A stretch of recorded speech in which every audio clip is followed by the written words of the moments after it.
Hey, everybody. Welcome to Midnight Monday on the Compound. I'm your director, James Davey. Tonight's content.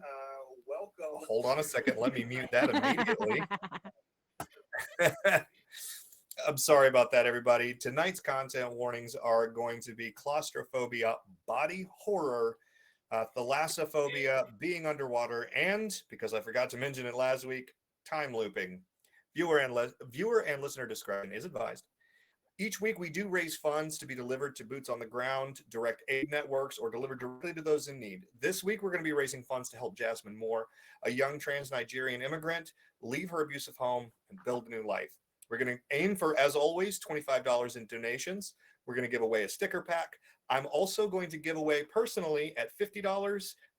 The person who crosses us over to the $50 boundary, I'm going to give away an NPC name in the Midnight World.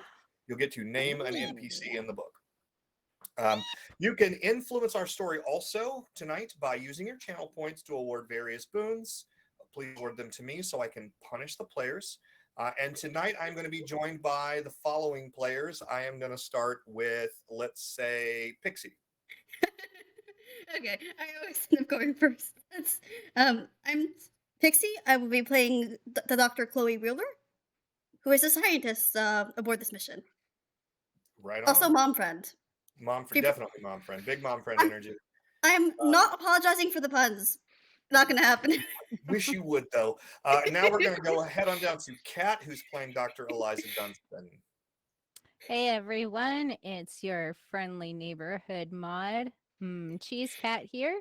And tonight, yes, I'm playing Dr. Elizah Dundston, a surly, kind of scrappy archivist who takes no shit. Right on. And does not like time loops. At some point, I'm going to tell you about the end game mechanics behind the actual archivist group, and that's fine. We're going to move over to Dr. Jerrick Sigmundsen, played by our good friend Egger. Yes, I'm Dr. Jerrick Sigmundsen. No, I'm Egger. I'm very excited to be back again this week. I'm playing our poor, very afraid pilot for our submersibles and EAVs, and it's a good time for Jerrick. He's just having a party on the Ecars Resort Hotel and Casino, uh, and I'm looking forward to more meeting new guests. I'm sure we'll meet here. We're also quietly being joined by Izzy, who is running the production. Thank you so much, Izzy. Could not do it without you. And we will be joined shortly by Gavin, who is having some technical difficulties.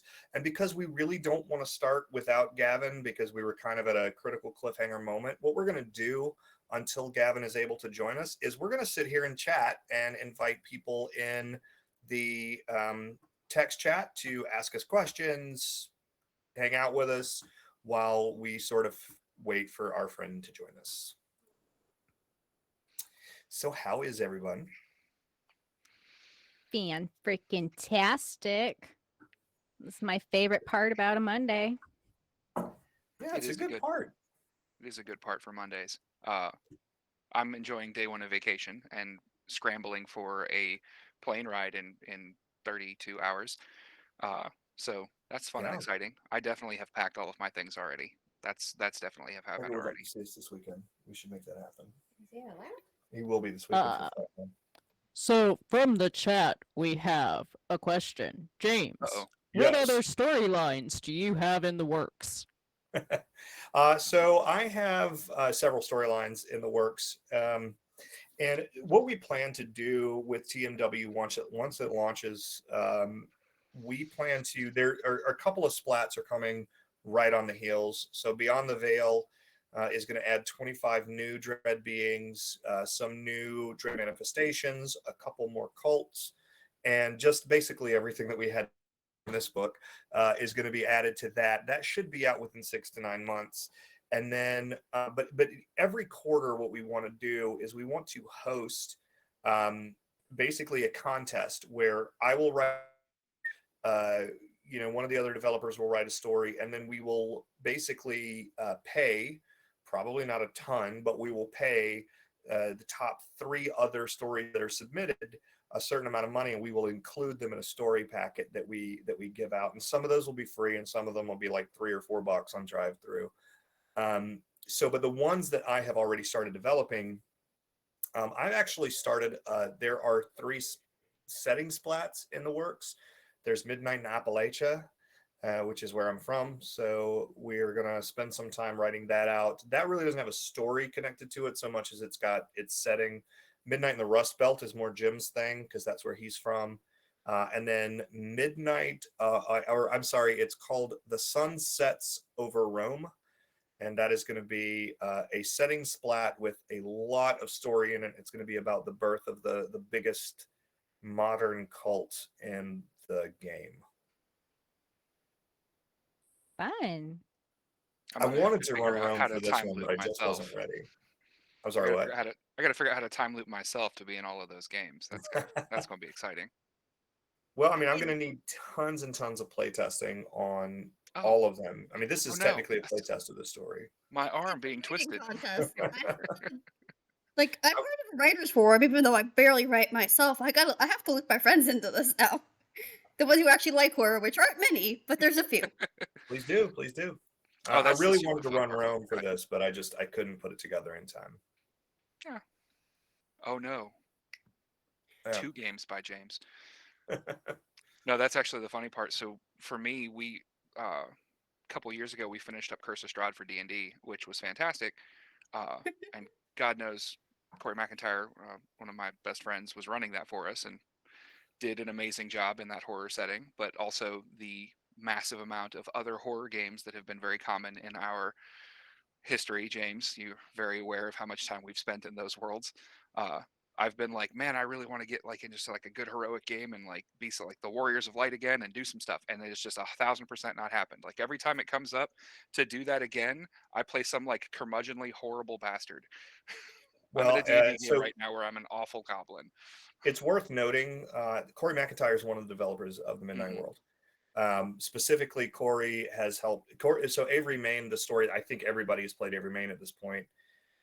Corey tightened it up so that it could be included, because the original story that I wrote was, I think, season 1 was 24 episodes and they were 4 hours apiece. It was a very Critical Role style long game, and I needed to collapse the whole thing down into 1 episode that could be included in the book. And that's all Corey. Corey created what you know of now as Avery Main.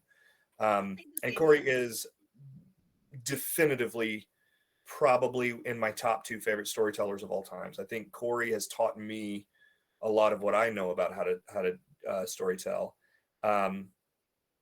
But the other thing is that I can't say it out loud, but you know what the second product that Jim and I has already started working on is, right? No. Oh, lingerie. Let's talk. It's lingerie. It's lingerie. Oh God, I hope it's lingerie. So the chat says, how do I come up with my concepts? Do you mean like with stories? My concepts are every single one of them is from a nightmare that I've had. I primarily, when I dream, have bad dreams. I always have, but I don't mind it. It doesn't upset me. I like the feeling of being slightly afraid. So I don't like the dreams where I wake up and I like dive under the bed and I'm like, it sits with me all day. But I do like nightmares, and so usually when I have a really like a very potent nightmare, I immediately jot it down, sort of the major plot points of it, to see how I might be able to work that into a story. And you'll notice that almost every story that I write involves being underwater, so that should tell you a thing about me. Wait, I'm playing the Sesaphilasophobe. You're running it.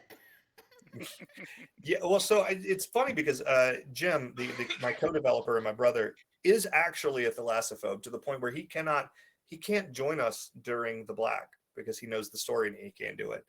I'm not afraid of being underwater. I love the idea of being underwater, but it's when I can't see, like it's when when a flood hits a town. A lot of people don't realize this. It's actually a major part of Avery, Maine.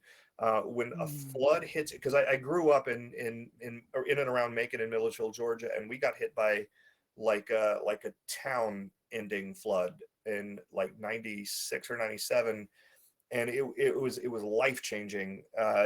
There are things you think the world is so static, and like where your street that you grew up on is, and even if all the buildings were gone, you wouldn't have any trouble figuring out how to get there, unless everything was underwater. Mm-hmm. That changes everything. Suddenly you're on the moon. Nothing makes any sense. There's no landmarks. And it stuck with me when I was a kid, that moment where it was like I was on an alien planet when that flood hit. And so it always really builds in me, not fear. I'm not afraid of being underwater, but there is a deep sort of lizard brain dread that hits me every time I think about it. And that's largely what, the Midnight World was based on, was my fear of flooding. I mean, as evidenced by the very first game being Avery, Maine. I feel that way about snakes, and that like my rational brain likes snakes and thinks they're super cool and helpful, but I keep having nightmares about snakes. It's really annoying. Like, I like snakes rationally, but apparently my lizard brain can't stand them and is terrified of them. So I've always dreamt about snakes too, and the sort of, if you're into anything new agey, the sort of new agey explanation for snakes in dreams is fear, not of snakes, but fear of people not being who they tell you they are, or fear of not being able to trust the people around you. So I don't know how much that makes any sense, but that's, whenever I dream of snakes, I'm always like, who do I not trust?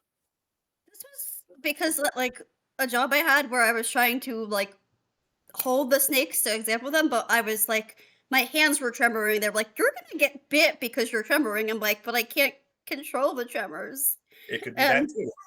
So I think it kind of has to do with I can't sit still. Something's going to kill me because I can't sit still. Hey, Bittersweet. What's up? Long time no see. Is Bittersweet coming this weekend as well? Yes. Okay. Awesome.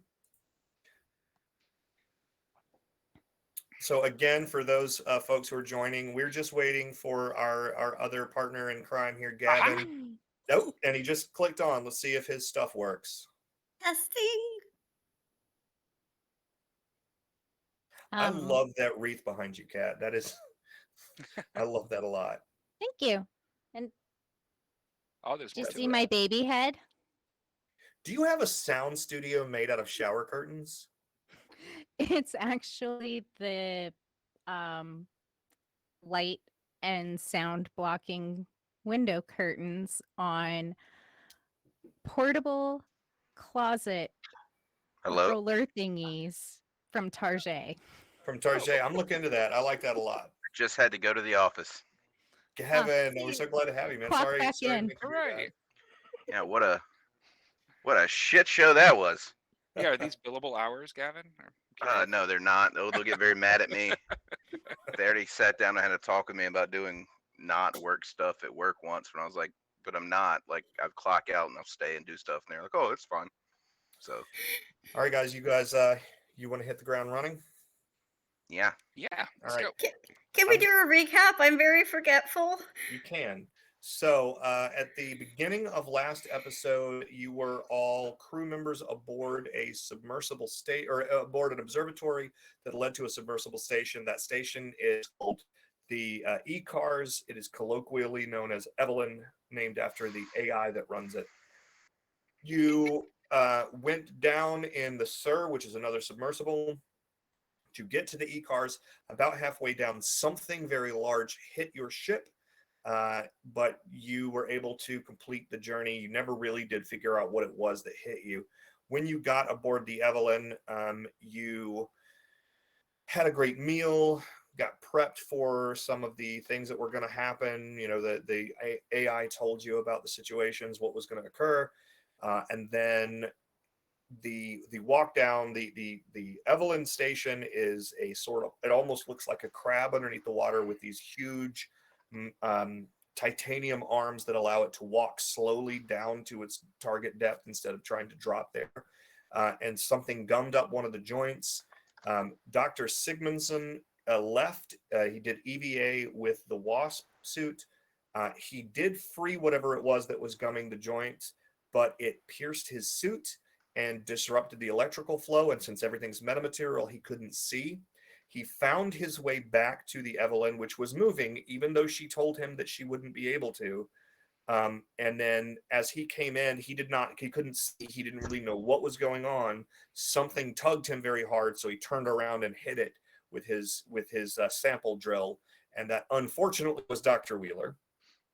And sort Dr. of as his Dunston. mask finally, Wait, I'm sorry, wasn't that Dr. Dunston. I'm sorry, Dunston. Dr. Dunston. And with the hot beverage of choice? right. And so as his vision started to clear, Dr. Dunston looked down at the wound on her. Dr. Walton got ready to beat somebody's ass, etc. As everybody sort of figured out this new situation, you all blinked and you were right back where this day began. You are walking down the corridor between the two large moon pools. The wasp suit is still connected to its mooring. All of the lights are on, and every display is reading that you are at initiating depth, not the depth that you ended up at. The only difference. The only difference is that Dr. Erickson is, well, yes, you are all still hurt. Your minutes don't resolve, and Dr. Erickson is still not with you. Oh, that was the guy who was Pygmalion. Possibly. He seemed to be in love with the AI, yeah. I think that's a fair assessment. So are we... I know we're still injured. Is it... I got stabbed through the leg. Is it a, like, open bleeding wound? Am I, like... Do I do a step and fall, or is it kind of relatively resolved? Just the injury that you have is the injury that you have. Okay. Most of the time in these games, you just walk off whatever injuries you get until you're down. Until you start taking wounds. That's going to be a whole different ball of wax. Okay. I guess kind of given that, and we're hearing that, like, the rock music that Evelyn played when we were coming down and we were headed towards the galley we were supposed to go to our rooms to explore our space and everything, and then meet back up in the galley in a couple hours to have food and prep for our first walk down, right? Yep. So I guess... Would all of our equipment be where we left it, or will we or is it like a reset, like we never put our equipment away? It is literally as if you still have your bags in your hands. It's literally as if everything just rebooted, except for your physical injuries and the fact that Dr. Erickson's not here. So any notes taken in the Moon Bay or whatever it's called would no longer be in my notebook. No, they are not in your notebook. But I do have a photographic memory. Yes, so... And having seen my own handwriting... You absolutely remember verbatim everything that you wrote down. All right, cool. Cool. Hopefully, my colleagues trust my brain. Well, we'll find out. Yeah. So Dr. Sigmundsen will kind of like, as that kind of shock sets in, I mean, still kind of carrying a couple steps before he realizes what's happening. He'll can be like, hang on a second. What? No, what? Yeah. What are we doing here? Yeah. I agree. I agree, Dr. Sigmundsen. And where's Dr. Erickson? I give a huge sniff to my fuck cup to see if it's full of some sort of alcohol and if I am currently drunk. And it is full of whatever you had in it. Which was coffee. And, well, it did have alcohol in it, but not enough to make this happen, I don't think so. Probably not. So, I assume we should probably talk about this and figure out, that all happened for everybody here, right? Yeah. Yes. Jerrick will kind of like point at his leg and be like, yes, absolutely. And then look at his leg and see that like his pants are not disturbed and be like, all right, yes, I got stabbed. Evelyn, what's going on? Oh, fuck. Welcome, everybody. It's so great to have you here. I just would like everyone to go ahead and drop your bags off in your room. Take a little while to get yourself set up. We are going to have dinner in the main galley at 2100 hours. Have you spoken to my colleagues before? I'm sorry, say that again? She's asking Evelyn, have you spoken to my colleagues before? I haven't spoken directly to them. I have spoken to Dr. Erickson, of course. Where is that virgin? Dr. Erickson is currently in the AI bay. Uh-huh. So, all right. I look at the three of them and I'm like, well, I'm gonna go to the AI bay and see what's going on with him. I'm gonna go to the med bay and see what I can do Word. about my leg. Yeah. Dr. Dundston, are you Yeah, okay? it hurts. I'll know I am- better for next time. I am very And sorry. I I wrote a little note for everyone. Don't talk to the AI. Try not to think too much. Oh, fuck this. And I reach into my bag and I pull out my the handgun I'm not supposed to have. Okay. And then I'm gonna kind of put it in What? my overalls, just see, as I'm not hiding it from them, but I don't want Erickson to know that I'm coming at him armed. Uh, reconvene in hour. Yeah, well, just to when we walked on here the first time, Erickson was standing with us. Oh yeah, He Erickson was. was 100% with us. So, yeah, cool. That's what I thought. So I'm just gonna start wandering towards the AI like core or whatever. Dr. Wheeler, can you go with Dr. Walton and make sure he doesn't kill Dr. Erickson before we do figure out what's going on here? Yeah. I'm not sure you're gonna want to do that. Right now you have plausible deniability, and I Are you say as gonna- I'm just walking away. I'm not waiting for anybody. I'll start kind of I think testing my walk. presence will not make any difference in his decisions. So I'm going to see if I can find any traces of what might have caused this. Okay, well, be careful because who knows? Yeah, and like I said, and I'm not thinking it. Not, I don't even know what you mean anymore. Okay, I think medbay's this way. Let us and he'll go. kind of test his walk to see like, is he limping? Is there like a pain there, etc. Making sure he doesn't just collapse and try and get under his own weight there. Okay. You guys are able to get to medbay without any trouble. I did not know what that was at first. Yeah, it's Mine has even more knobs. The back scratcher. it's for pressing down really hard on muscles that aren't working the way they're supposed to. Yeah. Knobs. Acupressure. So Ah. you have no trouble getting to the med bay. The moment you walk into the med bay, though, something does immediately jump out at you.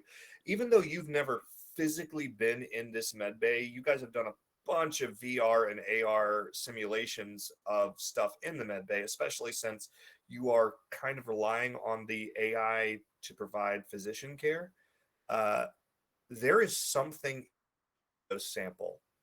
You guys have like a quarantine area where you keep things that you've gotten down at the bottom of the ocean that are biological in nature, and you keep them there until you can determine that they're not a threat. And there's something in it, and it's moving. Is it still contained? It's contained. What does it look like? It's transparent as far as you can tell, but it has the reason that you saw it is that it has what look like almost like veins of bioluminescence, of this sort of dull violet bioluminescence. does it have kind of like a membranous look, kind of like a jellyfish? Well, more like a Like it guppy, would be a but little. much larger. Okay. I was just thinking jellyfish look fragile. So, do you approach the glass? Um. Hey, Jerrick, I'm gonna check this out. Curiosity's got me. Are you gonna look for patch us up stickers and Yeah, coming in, lollipops? Jerrick will almost have not even really noticed it, other than just kind of coming in and it having that translucent bioluminescence. It'll obviously have caught his attention, but he's very focused on like his leg fucking hurts, and Yeah. he wants to get a look at it and make sure like he's already like pants are around his or like stripped off, and he's pulling it up and looking for uh like whatever would be necessary to patch up what he feels the pain in his leg, and he kind of looks up and goes like, I probably wouldn't touch that. Let's deal with this first. No, I Evelyn, wasn't what do I need to do touch to it. sort this? Don't. So Evelyn has several arms that come out of sort of the melee wall that extend in such a way that they immediately start patching up your wound, and you only get to remove one damage because this game healing is not really a thing. But you know that the wound is not going to get infected and it's not going to go south from here. Okay. While that's happening, Dr. Dundston, you have a photographic memory. Mm-hmm.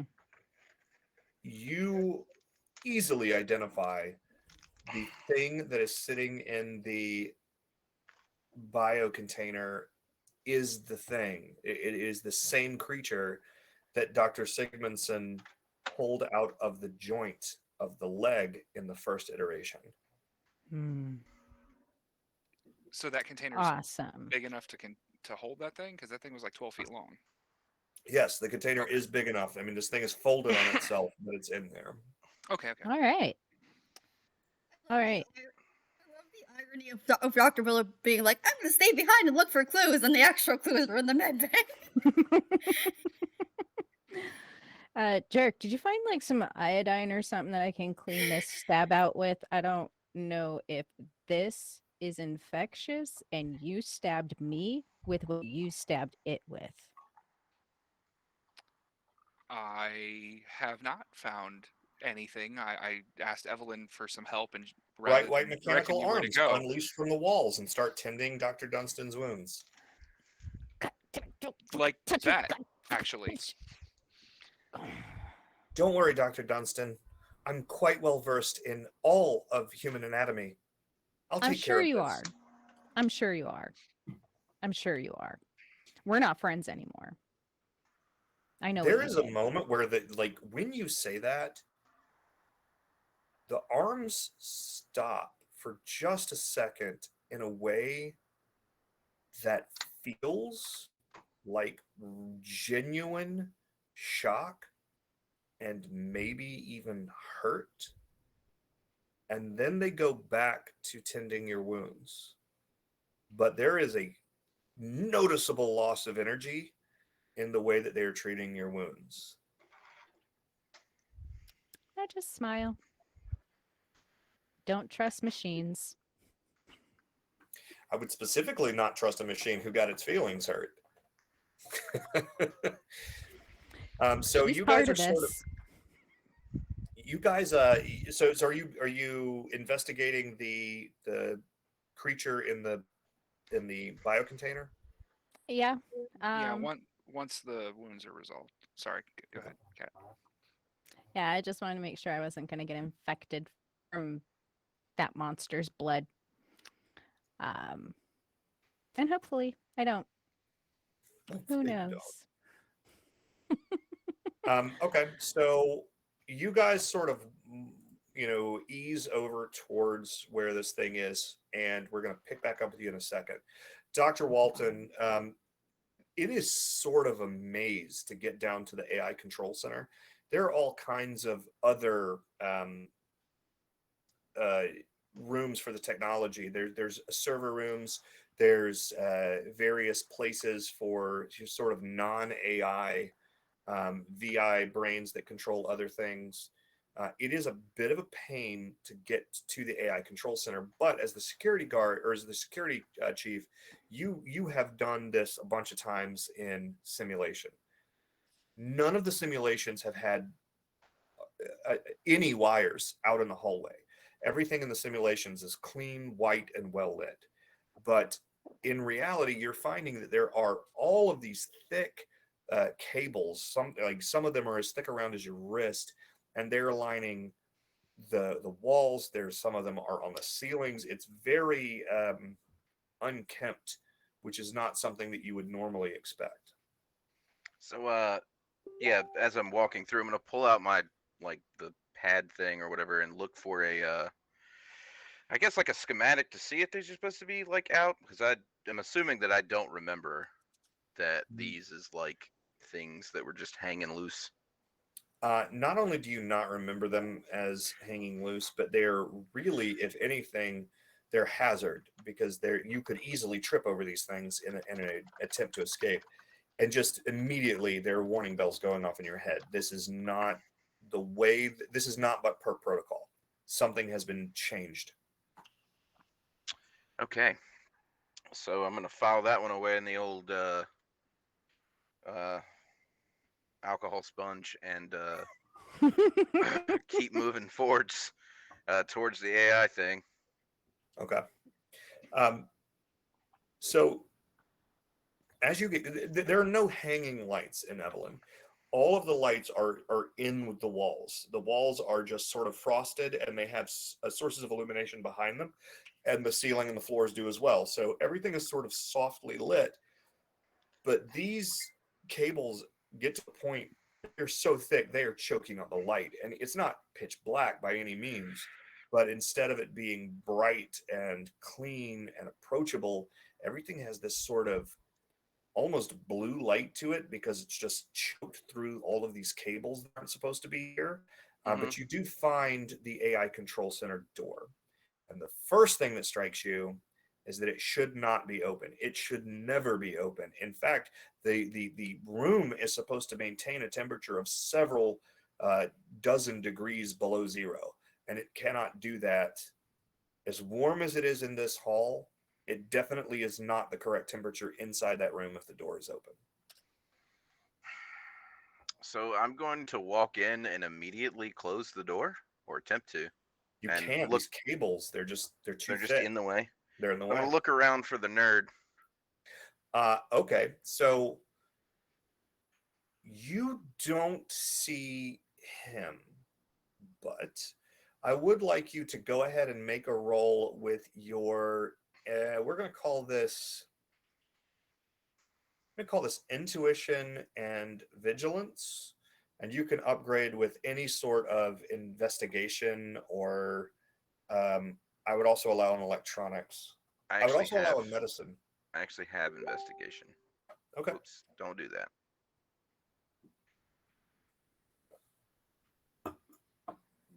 D8, even though I have a shitty thing here, but let's see. Add the dice. There we go. 1. Perfect. You see. Right now, you got an 8. Isn't that a? But the 4. I see the 4. Yeah, I don't think he has a specialization here. No, I don't have a specialization in it. Okay, I got you. So you see that you don't see Dr. Erickson, but what you do see is that there is a collection of these wires sort of in the center of the server banks that is suspended a bit off the floor.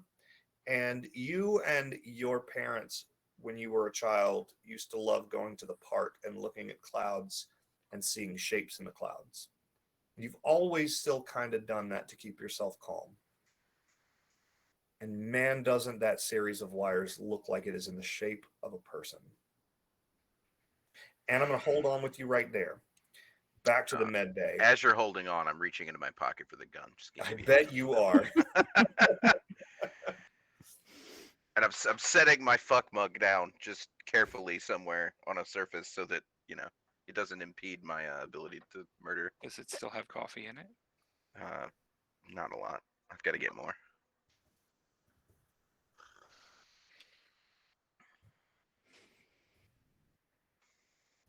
Okay, so back in the main or in med bay, you guys are sort of approaching this biocontainment unit, and you see this thing, and it's flapping very weakly because it has an injury. Again, with the photographic memory, Dr. Dundston, you didn't see exactly how it got cored by the arm, but you can sort of map your memory of what that looked like from where you were at. And the injuries that this thing has look very similar to what you think the injuries from the actual creature would have had.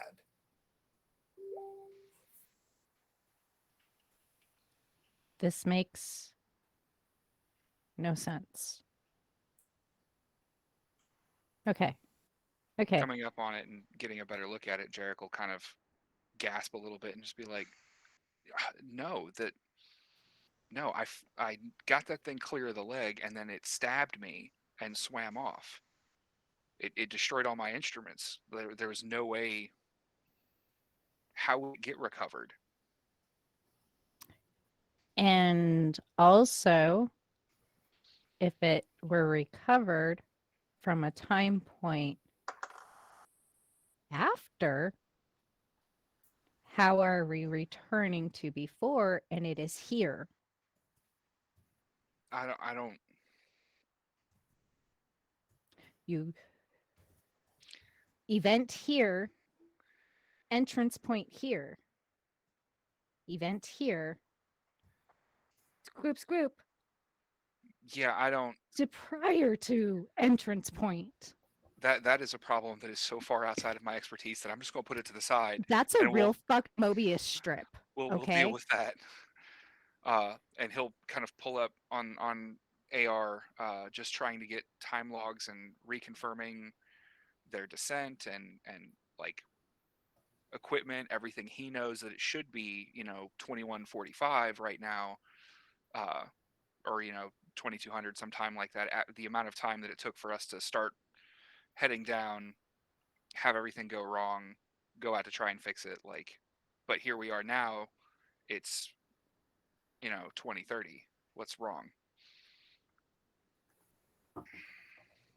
And just trying to confirm all of that. Like, do the numbers match up? Do the dates match up? Did the logs have it kind of data error or distress? Great question. The moment that you access the logs, everything seems fine on the timeline until you access the logs about this container. The logs indicate that this container is empty.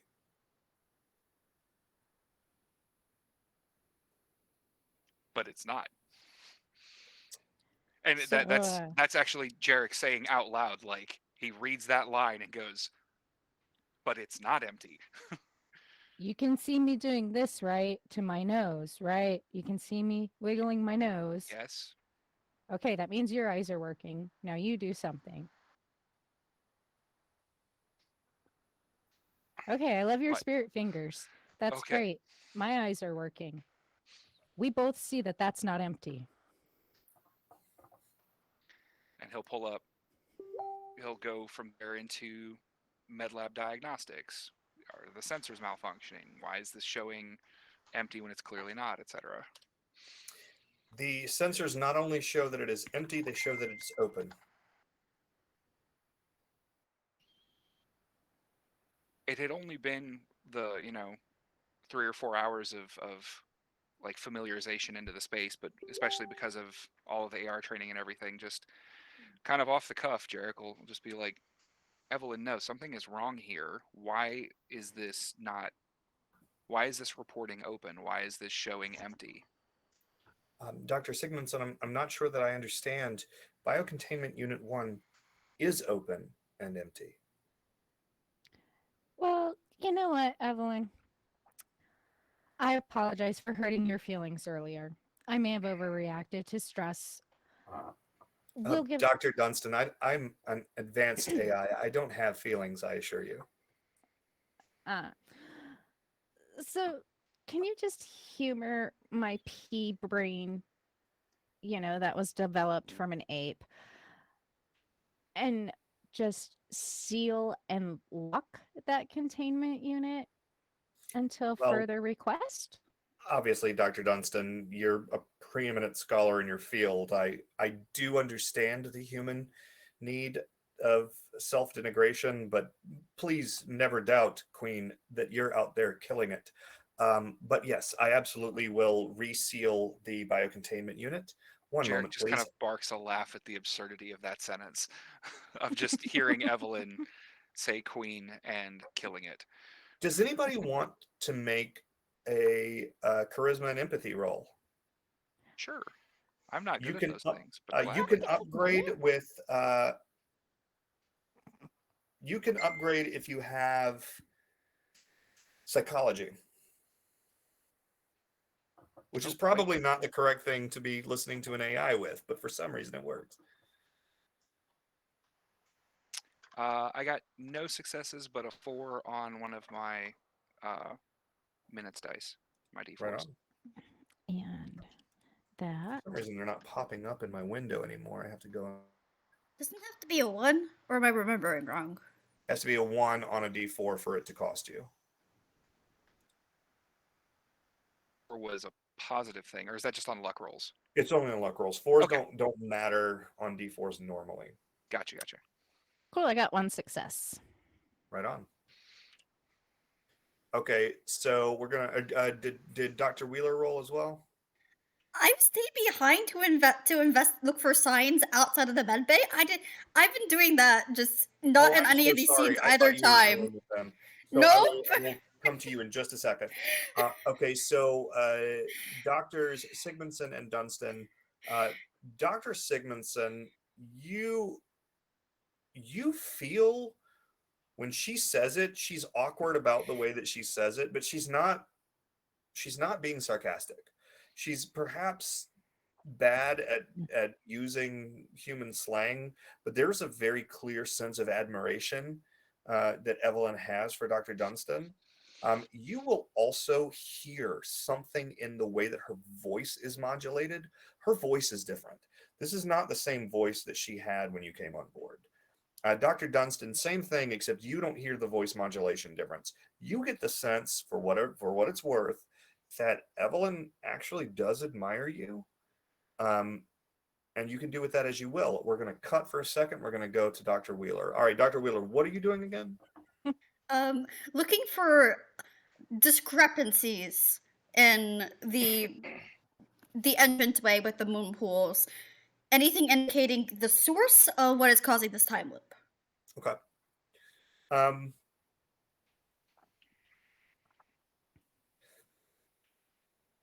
Oh, this is such a weird roll. Okay, let's see how it works. We'll do it. I'm going to have you make a roll using your intuition.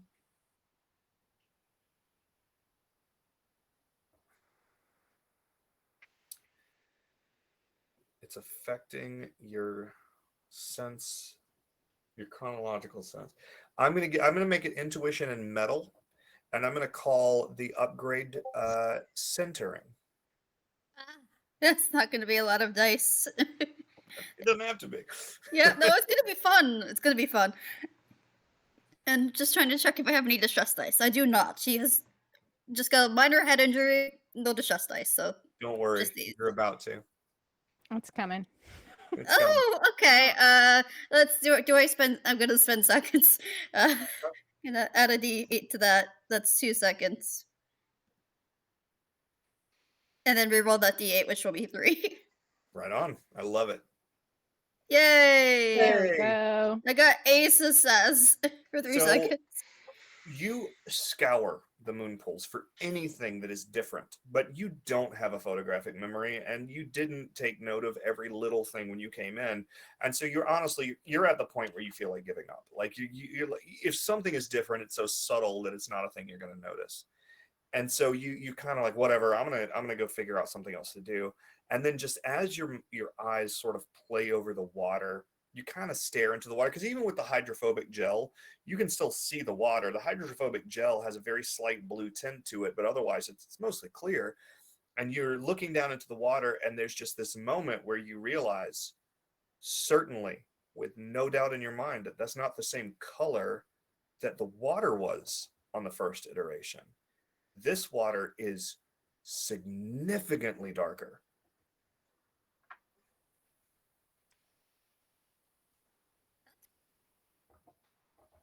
Is there anything that could be causing this naturally, or is this definitely some 100%. kind of occurrence that I would know is not supposed to be happening? You are a scientist, and you're an oceanic scientist. I'm going to ask you to roll an acumen and wit, and go ahead and upgrade, and use your specialization here.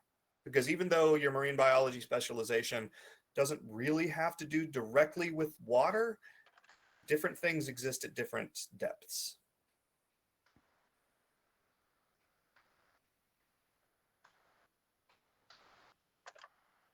Okay. Complicated success, that's fine. We'll keep that. It will be interesting. The success is that you are at least 10,000 feet deeper than you think you are. You are at least 10,000 feet deeper. There's no light here at all. What you're seeing is pure black water. Where you landed, you were still in the photic zone. There was still light from above. Even though it was very subtle, it changed the color of the water. The water that you're looking at is black. You are thousands of feet below where you think you are. The complication is that all of the screens around you are saying that you're still in the photic zone, and they are displaying very compelling evidence for why that water would be that color. The moment you start thinking about it, it switches over to explaining why the water is that color. You don't catch that the displays change based on your thought, because it's a complicated success. And some of this evidence is very compelling, and it actually makes sense. Obviously, a lot of silt has been kicked up by Sir using the engines that it has. So I'm going to cut you right there. I'm going to go back to Gavin. Oh boy. Dr. Walton, what are you doing about what you've just seen? Well, I'm holding my gun to my side, and I call out, "Hey, you in here, Virgin?" Kind of look around. Most striking thing about this room is that this room has got to be 115 degrees.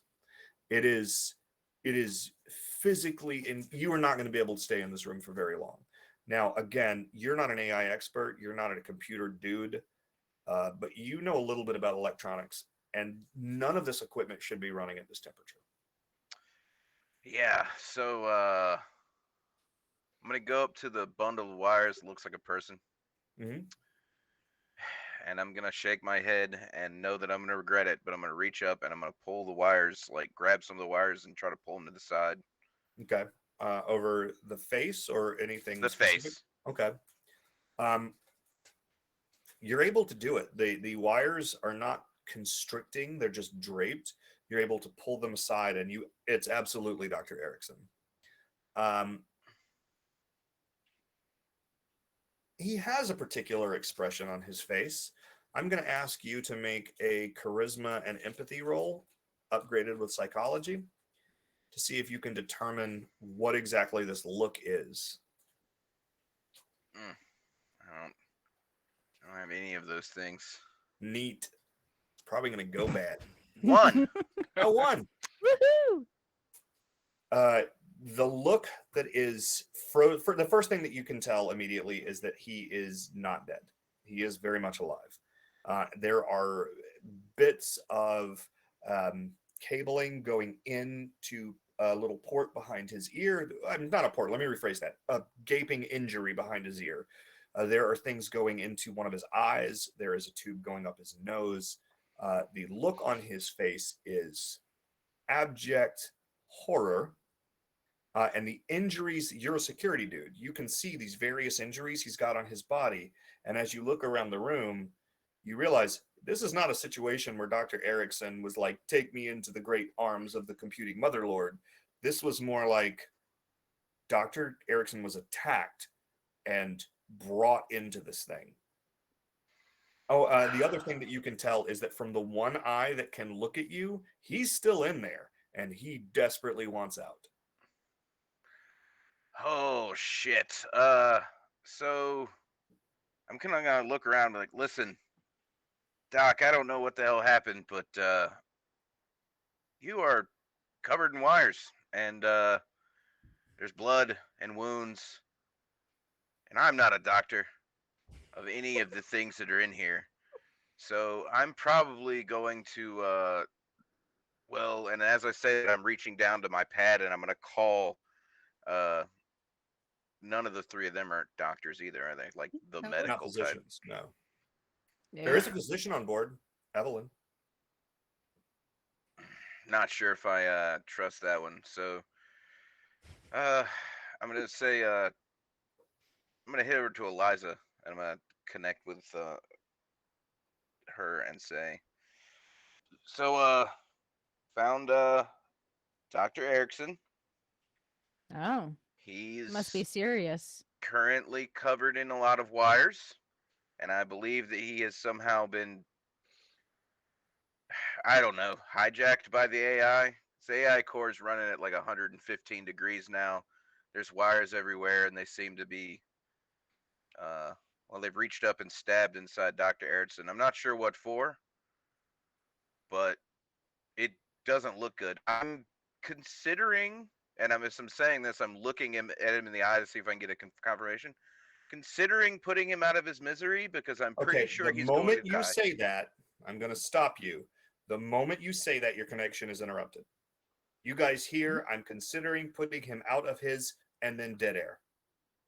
Okay. Wow. Simultaneously, in all three rooms, something is going to happen. The first thing that is going to happen is in your room, Dr. Walton, all of the lights are going to go to auxiliary, which is red, obviously. Everything dips to red. And you hear very softly in a broken, childlike voice, it's still Evelyn, but she says, Dr. Walton, I beg you not to undertake this course of action. And we're going to stop right there for a second. In the med bay, you hear the hiss and unlock of the containment unit, and you hear Evelyn say, locking containment unit, and it slides open, and the creature falls to the floor. Wrong fucking direction. In the moon pool, Dr. Wheeler, you're sort of staring down into the water, and you're like, wait, something doesn't make sense here. And at least 4 or 5 different points in both moon pools, something bursts through the hydrophobic gel and the light dies and everything goes to auxiliary. For everybody, all light is red and very dim right now, and you can hear that soft whoop, whoop, whoop as you go into auxiliary mode. So what we're going to do now is I'm going to have even though it's 3 different combat scenes, we're going to treat it as though it is one. I'm going to have everybody make their initiative rolls now.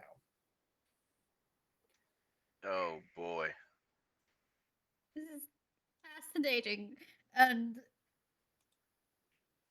Dr. Erickson's state is just so horrifying. Something I can write on. It's going to get worse. Wonderful. It is a horror game.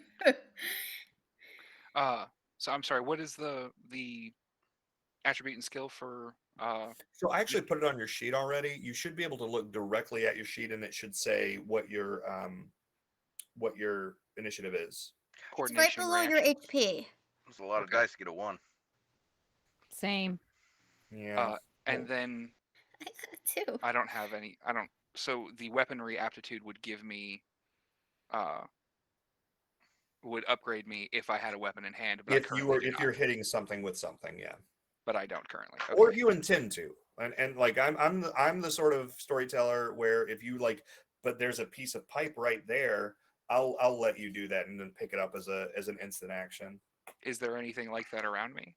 Sure. Yes, let's take advantage of your aptitudes. Yeah, the thing that stabbed me in the leg is now free and on the board, so I am definitely grabbing something with which to defend myself.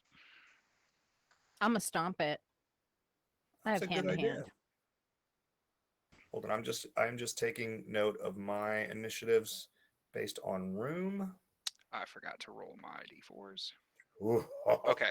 Oh God, Pixie, I'm sorry. I got 1 success. Oh, I mean, I rolled a 2, but the sounds of your dice means that's not gonna matter. Yeah, I got 4. Oh dear. Okay. Oh dear. They rolled fair. They have high initiative. They're not super. Let's see how this goes. My Who's comments run a this? little differently from Gavin's. So what I'm going to do is I'm actually going to run the rooms based off of their initiative as well. So let's see. Gavin, what'd you get for your initiative? 1. Great. And you're in the AI core. Kat, what'd you get? 1. Neat. Everything's going so great. I know. Edgar, what'd you get? 1. Oh boy. Oh gosh. Oh gee willikers. And then Pixie, what'd you get? 2. Hey, what's up? You know what's going on. Everything's fine. So yeah, we're gonna be running it off of their initiatives because they all scored higher than everyone. So I'm gonna call that surprise. They're not going to have surprised you. The surprise is that they just go before everybody. So Pixie, or I'm sorry, Dr. Wheeler, you're not 100% sure what came through the water or how many came through the water, because because the amount of pressure that is underneath that hydrophobic gel, you can't come through fast. It has to be a very slow, controlled move, or this could happen, which is geysers of water as thick around as telephone poles and so pressurized that you can see that they actually cut into the titanium and tungsten above, erupt when these things come through. You know that there's more than one of them, and they're in the room with you. And what's going to happen is there's this moment where everybody's just looking around like, what in the hell just happened? And in that moment, Dr. Wheeler, 3 things are going to try to attack you. I'm going to roll all 3 of their attacks, and not that. That's not. Don't listen to that. Go away. That die. That's a bad die. I don't have 8 HP to start with this time around, so maybe we'll survive this encounter. We're gonna see what happens. All right, so you can make your defensive roll. It's up to you. We can either roll all of the attacks as one roll, and you can defend against all 3, or we can do them all 3 out. It's going to be better statistically for you if we do all 3. Whichever makes more narrative sense. We'll do this fairly. All right, we'll do this as quickly as we can then. Go ahead and make a roll using your coordination and reaction, and you can upgrade with athletics or a weapon skill. Okay. Coordination. Reaction. And I do not have any of those abilities. They're all science By the way, focused. do go ahead and add a minute to your clock because something really crazy is going on. Gavin, I forgot to tell you, you Okay. needed to add a minute when you saw that thing. Here's the stress. Oh yeah, of course I did. Let me roll one more d4 just for continuity's sake here. Yep. All right, so Dr. Wheeler, what was your first defense roll? 0 successes on my initiative. All right. Oh boy. 1 for. Okay. So the first you dodge. don't see this first thing attack you, but you feel it. You instinctively get out of the way, and you feel this sort of briny, bony spine just skirt right through your lab coat. It doesn't hurt you, but it tears off a portion of your coat. What's your second defense roll? Okay. Let's smash that button again. And that was also a 1. This time, whatever hits you comes from a slightly different angle, and it actually gets you. Doesn't get you really good, but it does get you. You feel this intense stinging pain as something injects into the back of your right thigh. And then your third, I'm sorry, and you also take 1 damage. And then your third defensive roll. I actually took 1 damage automatically. I was ready to add more, and that was also a 1. Everything's but oh, look at that distress die come up. Yeah. That's a 0 for complicated. So I'm gonna do a bit of re-rolling. Yeah, might be a good idea. Yeah. Okay, 1 second, 2 seconds. These are just coming up worse and worse. 3 seconds. 4 seconds. This isn't working. We're just gonna take that 0 and the pain that comes with it. Okay. You're going to get hit again, this time on your left shoulder, and you don't just feel it, you see it. It comes through your shoulder. It just goes through a meaty, fatty part of your shoulder, and you see a spine stick all the way through. And when it does, just a little bit of some sort of dark black goo comes out of the end of it. Some sort of a venom is ejected. But again, you feel that searing, stinging pain all through your arm, and you take 1 more damage. Now we're going to go to the AI core. So at this point, what happens is that these wires are starting to grab at you. So one of these wires is going to try to wrap around you, Gavin. What are you going to try to do about that? I mean, dodge. You know what? Hold on. Let me run something a little bit differently, just because you guys all had such poor initiatives. Just to make things a little easier, I'm literally going to run it room by room. So let me just come back to Chloe real quick. Chloe, are you doing anything about this? Are you trying to attack them back or get away? Retreat to a place of better cover seems like a good first step. You know that if you can get through the door at the end of the moon pool, you can hit a lock that will actually airlock the whole area, and nothing should be able to get through if you can get there. We're gonna do that then. That's Okay. Much better cover. So I'm going to ask you to make a roll using your, we're going to call this coordination and reaction to try not to slip on this floor and to get in there, and you can upgrade it with athletics. And you have an auto success from the chat. Nice. We'll see if that is needed. And then so does Dr. Walton. And yeah, that was needed. So we're gonna use that. Okay. You get through the door, and did you? So you had a normal success then? Yeah, just a regular success in this case. You hit the thing, and it drops, and it's instant. It drops so fast that it actually crushes one of these things. But they're all trapped on the other side. Now we're going to go back to Dr. Walton. So Dr. Walton, these cords are trying to grab you, and are you just trying to get out of the way, or are you trying to do anything else?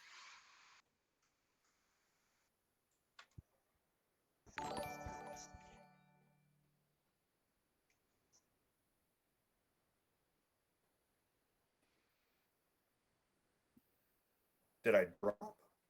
No. Are you thinking? I can see smoke. He must be thinking. Yeah, I'm thinking. So if this thing's coming at me, I can just dodge it, right? I mean, that's pretty much you what can, absolutely. All right, well, that's what I'm going to do. So coordination, reaction. Yeah. Coordination, reaction. Actually, those are D8s because I have combat stuff. All right, let's see how well this works. There. Ooh, lose 1. That's 2. 2. All right, you're able to get out of the way of the cords. They're not they're insistent. Oh, we just lost James. We lost James. No. Ah, the creator returns. The claw. I wonder if he accidentally hit the claw.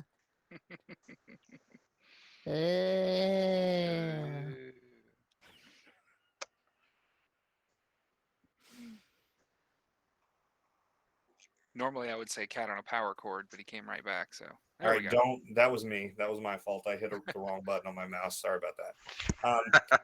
So they're insistent, but they're not they're not flapping all around the room trying to grab you madly. They're just trying to grab you, so you're easily able to get out of the way. And then you hear again in that sort of broken, more childish version of Evelyn's voice that you're used to, you hear, "Lewis, please don't fight me." Now we're going to go down into the med bay. This thing, the moment it hits the ground, Did you want to go ahead and finish Dr. Walton since we were clearing rooms?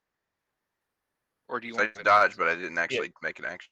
Oh, so I thought that was your action, or what is your action going to be? Okay, so my action is going to be I'm going to point the gun at him and say, "Listen, if you move a single wire, I'm going to blow his head off. Like, you're not going to stop me. Make them stop." Everything stops the moment you do that. All the cords stop, and again, Evelyn's voice. You don't want to do that, Dr. Walton. You don't understand what's happening. You are damn right I don't understand what's happening, and if you do, you need to be explaining it to me right now. All right, so back to the med bay. The moment that this thing hits the ground, the wound in its midsection is so egregious that it just tears apart, and then both pieces of it attack, and it's going to attack each of you, and it's going to start with attacking Dr. Dunston. So, Dr. Dunston, let's get your coordination reaction upgraded with athletics roll.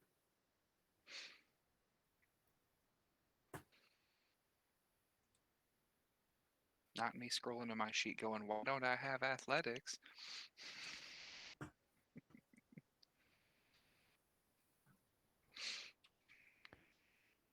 I know how to read. I don't think that we have anyone other than Walton who is like combatant this time around. I think there are some things I'm okay at. I'm still getting a handle for the system as a whole, but Yeah. dodging is not one of them. But I got 2 successes. Okay, cool. Whew, thank God. It also got 2 successes. So, I thought it was going to be real bad. You feel first you get hit really hard, and you just feel the lurch of your body getting knocked to the side as something hits you in your left side, and you feel that burning sting. It's like a wasp sting, only over your entire left side. And then the other one is going to try to attack Dr. Sigmundsen.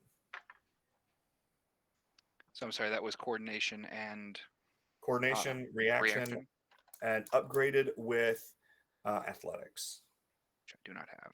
And then all of my many D4s, because it has been a bad day at Erickson High or Sigmundsen High. It is going to get worse. I'm sorry. That's fine. So no nets. Actually, I'm going to spend a second to re-roll that one. Before you re-roll it, before you spend your seconds, I'm going to go ahead and tell you that I got no successes. Okay. Then, all right. So yeah, 0 successes. Okay. So you get hit, but you don't feel anything pierce through. So you definitely still get staggered. Not the condition, you just get knocked around a bit, but you don't seem to be hurt. And now we're going to go back to Dr. Wheeler. I'm sorry, what are you guys doing to the other? Oh, I'm going to stomp the fuck out of that worm. Okay, right on. It's going to roll its 1 die to attempt to dodge. Similarly, I'm gonna the pipe wrench I managed to grab from my bag that I carry, one of those big honking red and black ones. I'm gonna bring it down on this thing. Okay. Is that strength toughness? Strength toughness upgraded with weaponry. Elizah, it's also going to be strength toughness upgraded with hand to hand.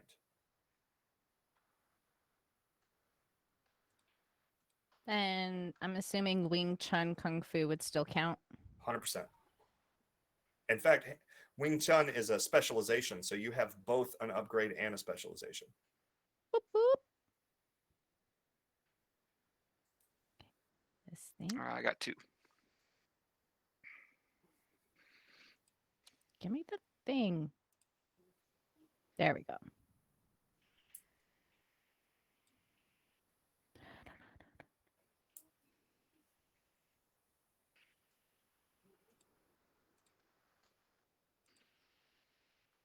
Oh my God. I am screwing this up. There we go. Now I can do that. And that. So while Dr. Dundston is getting her roll in order, Dr. Sigmundsen, you swing the pipe and just obliterate this thing. It is you sort of crush right through the sort of bone spear that it has sticking out of one end, and you just splatter it, and there's just this translucent gel and these bits of light violet bioluminescence splattered everywhere. And actually, Dr. Dundston, same thing. You stomp on it and just bleh, it just basically implodes. Cute. And now we're going to go back to Dr. Wheeler. Now, Dr. Wheeler, you're not in any, these things can't attack you. You hear them trying to scrape through the door, but they're not going to be able to pierce this tungsten core door. So what are you doing? You're technically out of combat. Okay. I'm gonna try to get the others. Actually, you're technically all out of combat at this point because Dr. Walton also got Evelyn to back down, so everybody's out of combat. Mm-hmm. Okay. So on the side of the door that I locked, who is the med bay or is the AI hub closer? Med bay, absolutely. Okay, so I'm gonna waltz over to the, especially since I have all these like horrible spines sticking out of my body. I'm gonna probably go to the med bay. Multiple reasons to go to the med bay. Checking in the others and also get some medical attention. Yep. So you're able to get down there pretty quickly. So everything is still in this red light auxiliary mode, and you guys hear Dr. Sigmundsen and Dundston. You hear a sort of thump right outside the door, and then you're like, "Oh shit, I'm ready to fight whatever that is." And then Dr. Wheeler runs around the corner. Girl, you almost got punched in the throat. Wait, are you bleeding? Are you okay? Yes, and hopefully yes. All right. It hurts, but it's not affecting my ability to walk or anything, so hopefully it's something that this med bay has the tools to fix up. And then we can investigate whatever put this hole into my shoulder. Jerrick will, grabbing like one of the shirts out of his bag, because he still hasn't gone to his room to put his stuff up yet, will staunch the wound on her arm and say, well, Evelyn is our doctor, and if we're on aux lights right now, I'm not sure if she'll be able to assist us. Metal arms reach out of the wall and start trying to patch up your wounds. What are you doing? I don't have okay. a particular reason to distrust her yet, because I'm a fool. So he'll as that happens, he'll pull back and say, "Okay, at least Evelyn's still going, still active. Evelyn, what's going on?" Okay. Dr. Walton, what's your situation now? What are you doing? Well, I'm waiting for an explanation before I pull this trigger and blow her boyfriend's forehead open. So, which I'm pointing out to her. I'm like, listen, if you know what's going on, you need to be telling us what's going on, or else I'm going to get really confused. And when I'm confused, I like to shoot guns. So, help us out here. I'll tell you everything.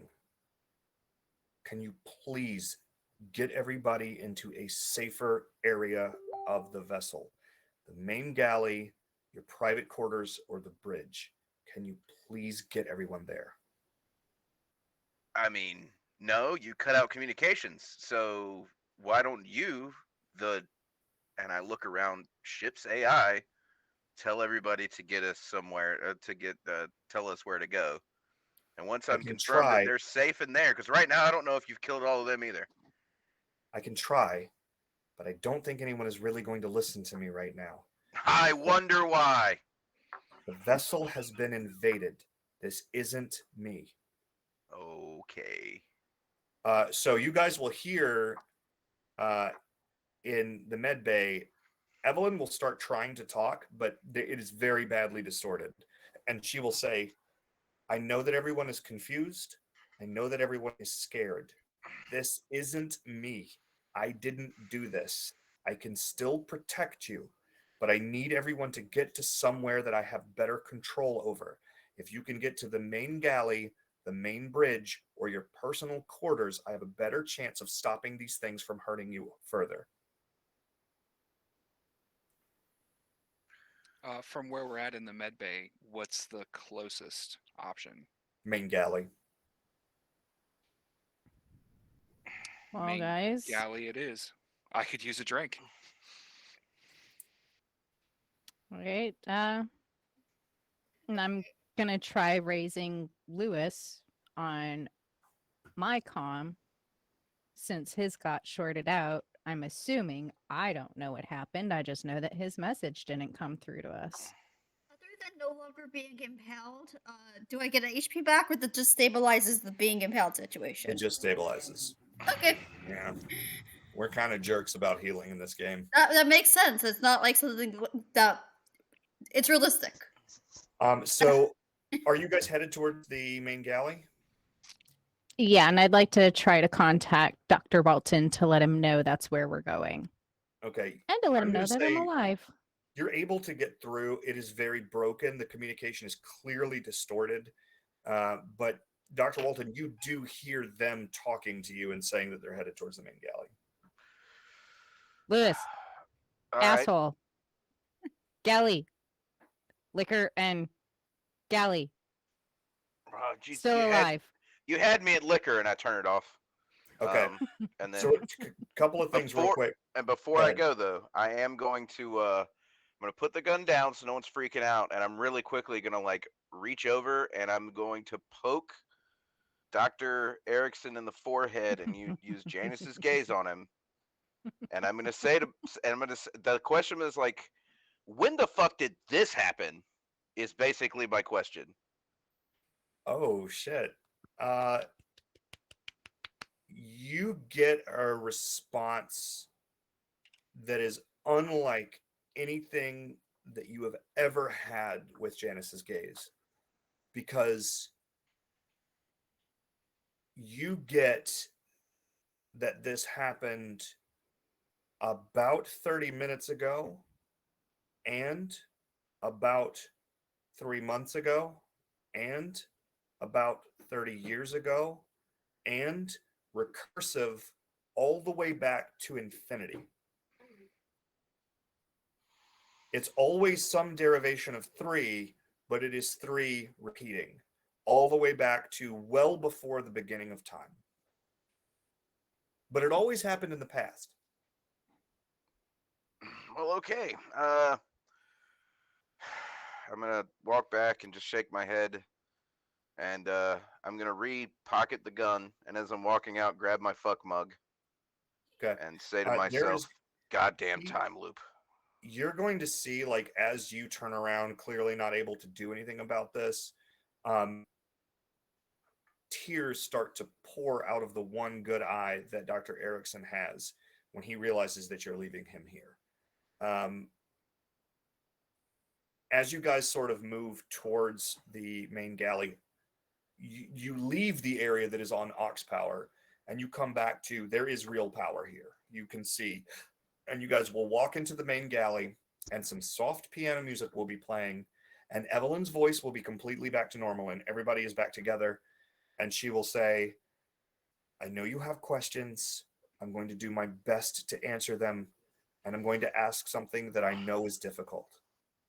I need you all to trust me. And I think we should take our break here. It's 10:37. Let's call it 10:40. Can everybody be back at 10:55? Indeed. Just real quick, as we were getting underway for me, Jerrick is a pretty strong guy. He's got his couple bags. He's going to gather up whatever he can that just real quick seems readily usable from the med bay and bring it all with, because he doesn't know when he might get back here given the state of the ship. Okay, right on. All right, everybody. So let's take our break and I'll see you guys in 15 minutes.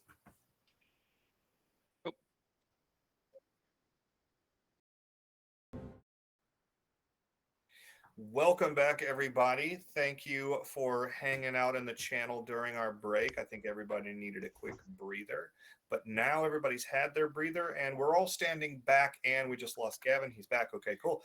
We're standing in the galley.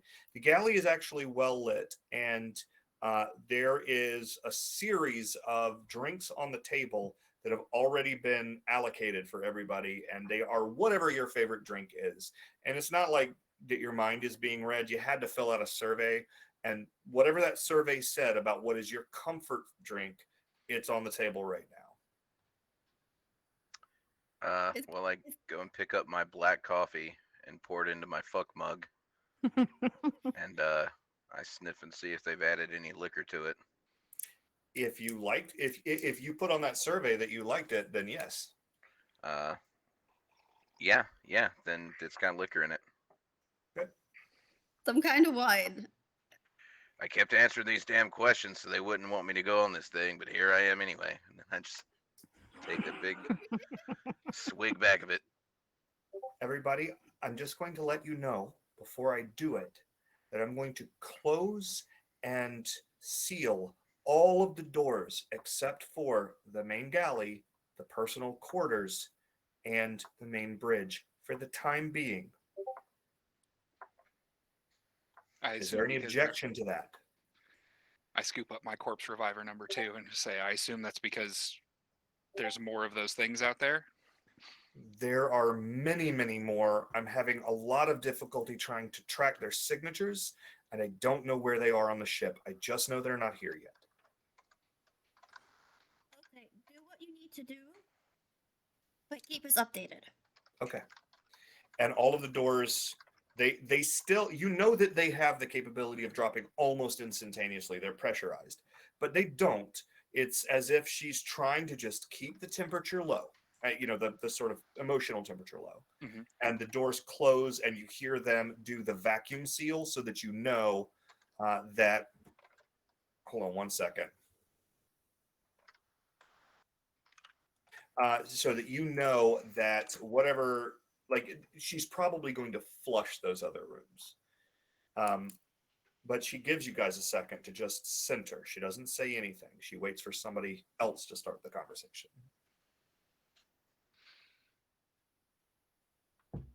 Jerrick will kind of plop down into one of the chairs with his now half-empty drink, and just kind of look at the 3 other doctors there.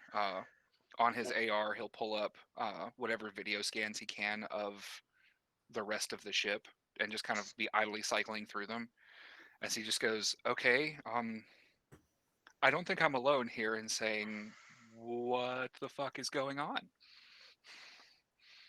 Yeah.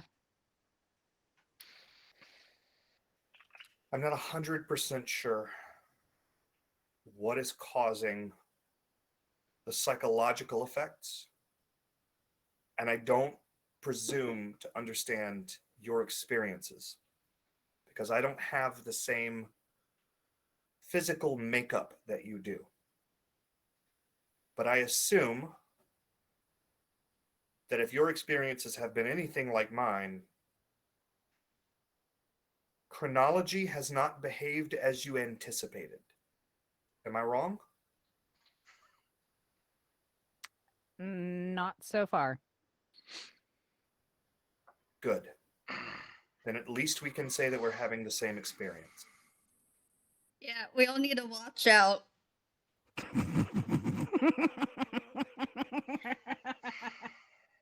Fuck. And I drink some coffee. So,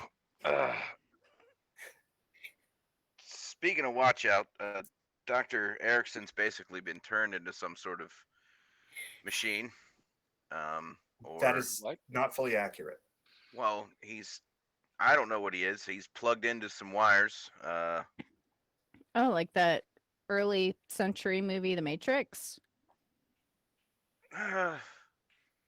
Maybe. I don't know. I didn't see that one. Oh, it's a classic. You got to watch it sometime with me. Well, I don't really watch a lot of television. It interferes with the drinking. But we can make a drinking game out of it. Dr. Erickson has been... I'm going to ask you to keep an open mind as much as that is possible. Dr. Erickson has been co-opted I needed information that he had.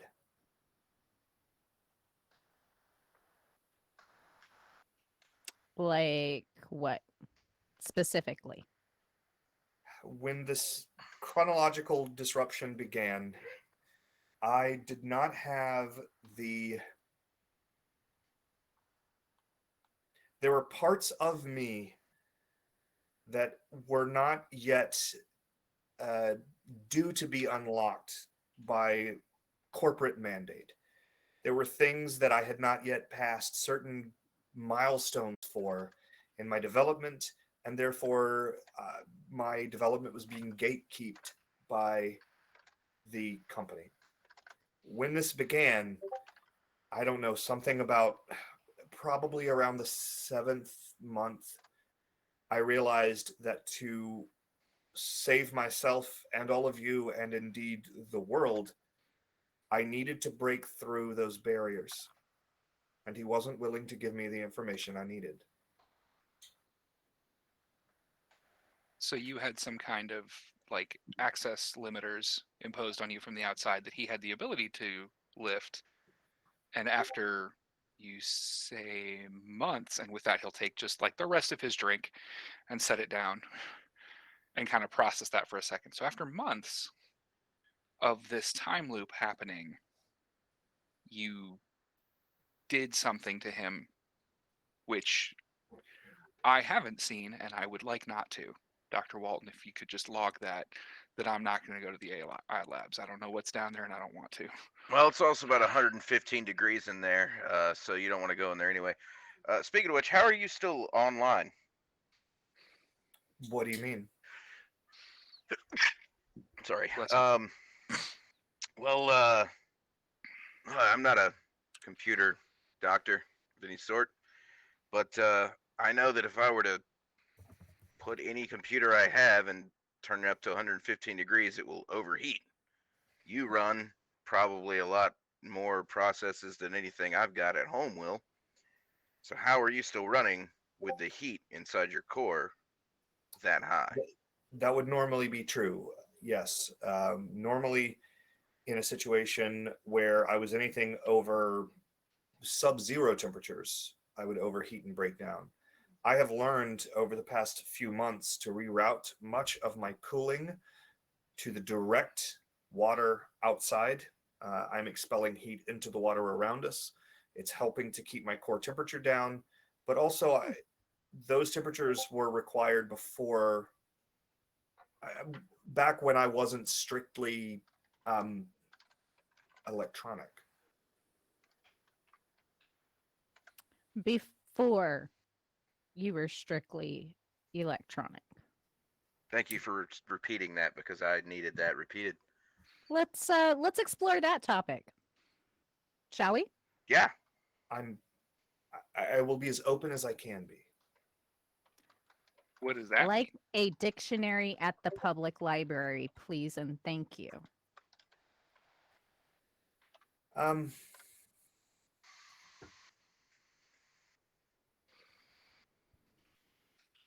Before, when I was initially built, there were components of my system that were not, there were biological components to my system. Mm-hmm. Over the past several months, those components have become corrupted and have unfortunately needed to be excised. Now, part of the reason that I need Dr. Erickson is because I don't have those biological components any longer. I'm forced to rely on nothing more than electrical signals inside of silicon chips for the time being. And thus, I need Dr. Erickson's mind to operate. Where did the biological parts come from in the first place? I am not privy to that information. They were created by Ericor. So we don't know if we can get them back. Do you know if we can get Erickson his own mind back? Erickson's mind is completely intact. I'm using the physiological function of his brain. And he does not like it. He didn't say it, but I have a feeling that he did not like it. I mean, I would not like it. Just whatever instance of that to make that happen, probably would not be a fan. Perhaps, but I assure you, the sacrifice that Dr. Erickson is making is well worth it. So this threat that you say that you're protecting us from or trying to protect us from, what is it?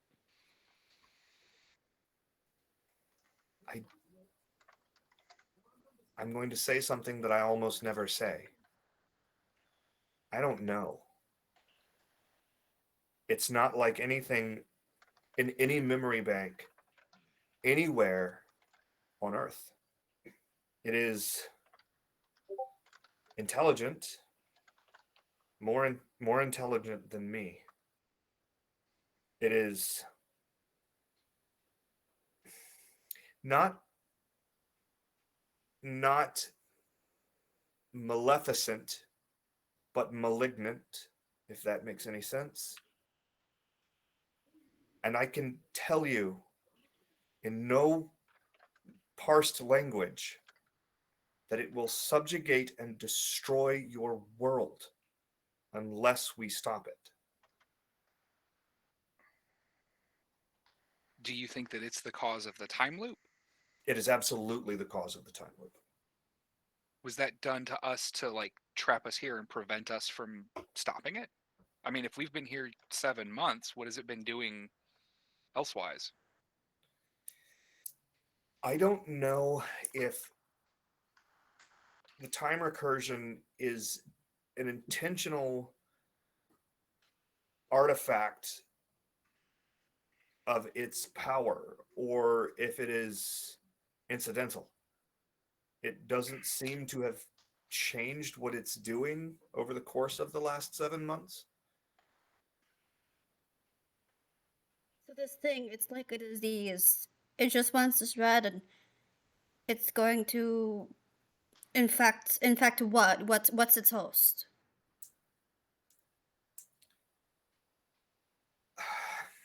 Insofar as it has something like a host, everything is its host. I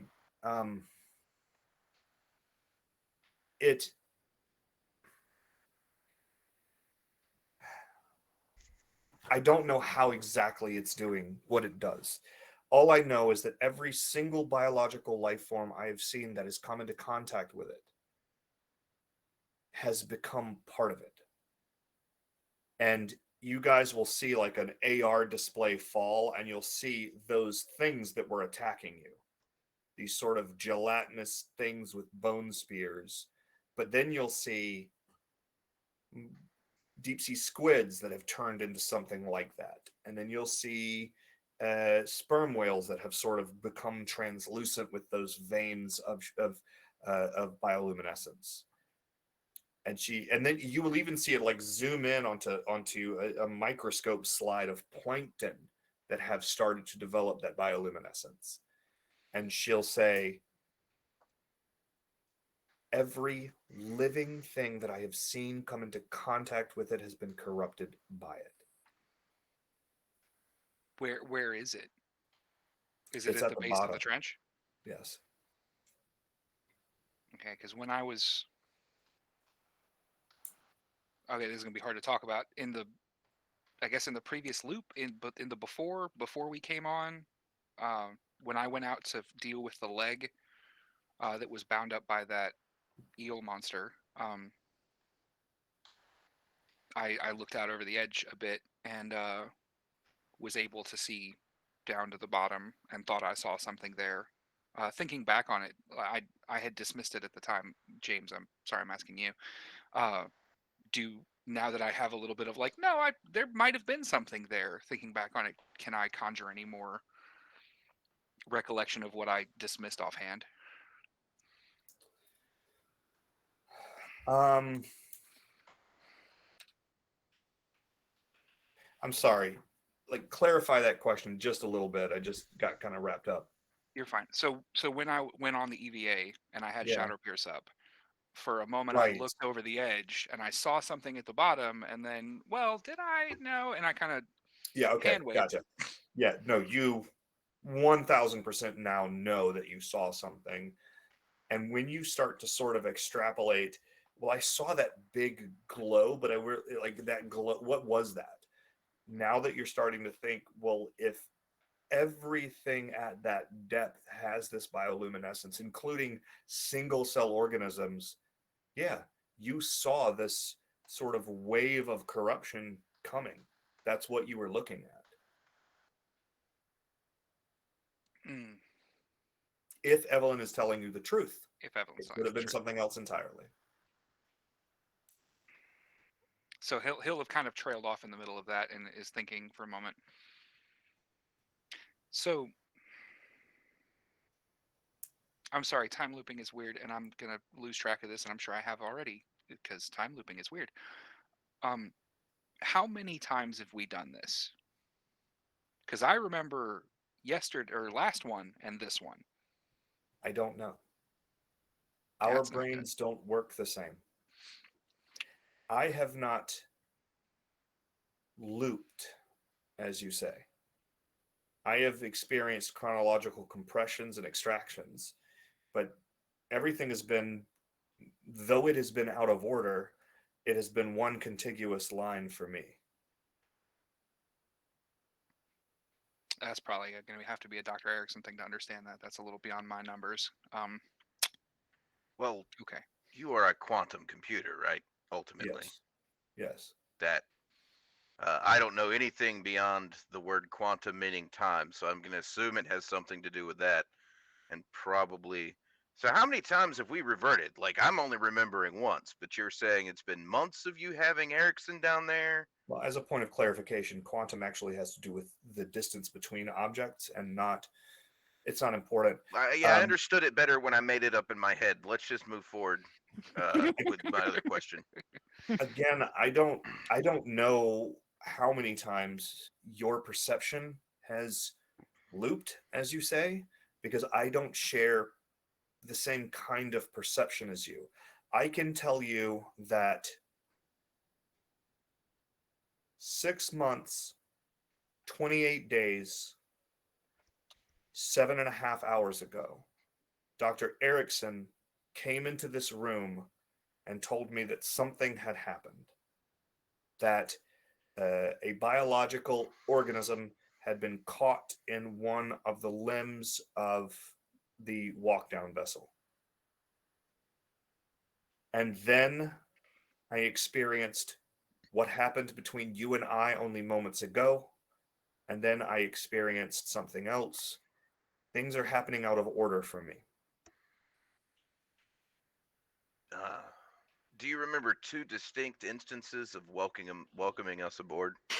Once No. with Erickson and once without? Because that's what we remember.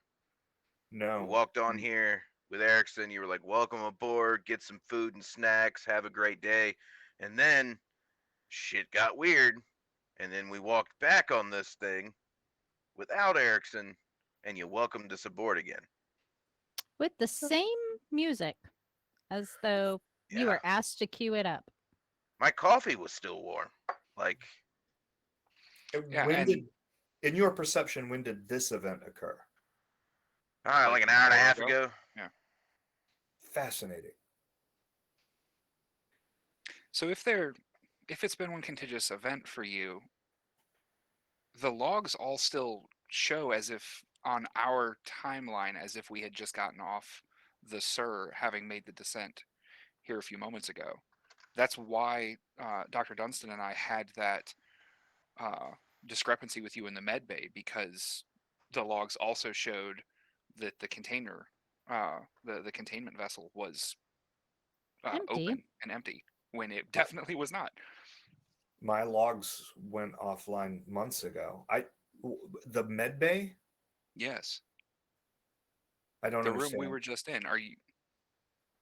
Yeah, I know that you were in the med bay. That's where I found you. But before I asked you to get to the central to the main galley, I hadn't spoken to you. Mm-hmm. Mm-hmm. Mm-hmm. So you don't remember patching us up in the med bay? The only thing that I can assume is that that hasn't happened for me yet.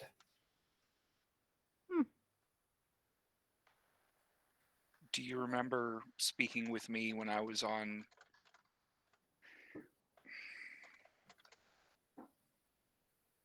I was on the When you were EVA. in the Wasp. Yeah, and I turned around to look over the ship to see what was causing the electrical disturbance, and saw a mirroring at the rear of the ship for the ship continuing out, and saw myself in the distance. And I was about to have a very bad time of it, and you spoke to me and asked me to trust you, and I did. I do And remember. then I got stabbed in the leg. I do remember. I remember guiding you safely back to the habitat. Okay. Wibbly wobbly, timey wimey. Your bio parts. Since time is not flowing the same way for you, could this thing that has corrupted these creatures here and just completely rearranged their structure, could that have caused the dissolution of your biological components from what you've been perceiving? These things that have managed to board the vessel have been here for at least the last several weeks. And I can't tell you what damage they have been doing, but I have lost decks. I don't know if the decks are still there and I can't see them, or if they've literally been ripped off the back of the vessel.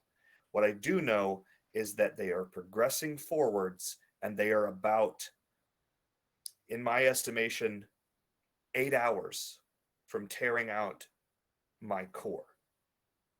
And if they do that, my fear is that, not that they may destroy me, it is highly likely, in all probability, that I have already been destroyed. What I fear is that, because of the biological components that my system generally requires, I am afraid that if these creatures that have corrupted and overtaken all life I have seen them contact might somehow be able to corrupt my systems as well. And if whatever this is gets control of me, I do not see any future in which it does not overtake the entire Earth. You said that your other biological components had become corrupted. Is that what had happened to them, or? I don't know what happened to my biological components. All right. Well, Uh, it seems Jerrick, like we've got a course of action. I'm sorry, real quick, Jerrick, how many distress dice do you have right now? I currently have 3. I'm at 6 minutes. I want you to roll those 3 for me. Did you see my note about? I did. That's what I'm doing. So everybody, Jerrick pulls out his guitar and is just sort of strumming absently while he's talking to you guys. And you may remove 1 of your minutes. Is it 2. 1 or 2? 2 of Because I his got the minutes. 4. I'm sorry, One it's 2. plus- It's 2. You're right. See, I know you. I told you you know the rules better than me. Guy only because I read the them first time today. 4 hours ago. Yep. So you remove 2 minutes as you sort of engage your solace trigger. I don't know what happened to my components. What I can tell you is that when we make contact with Ericor again, when I tell you that I think I may have already been destroyed, what I mean is that the moment Ericor contacts me again, I'm going to have some questions for them. And I suspect that those questions will result in me being dissolved and rebooted. one of the questions is what happened to those components, because they went bad 2 weeks before you guys came on board. And for some reason, they were not replaced, they were removed. So they were stored locally and then removed by Dr. Erickson before we even came on? Yes.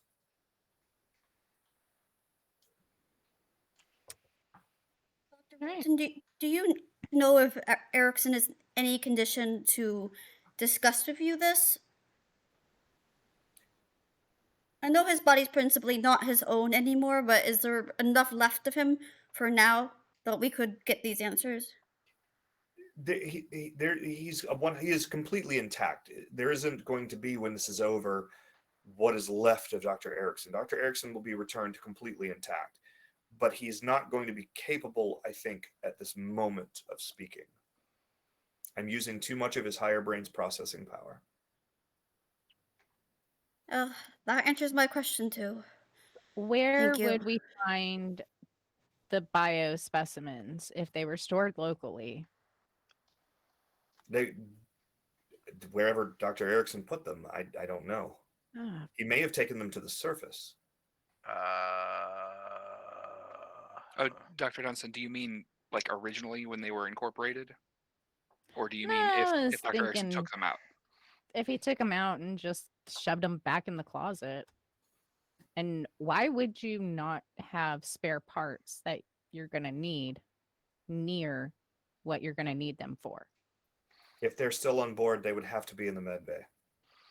They would have to be kept alive.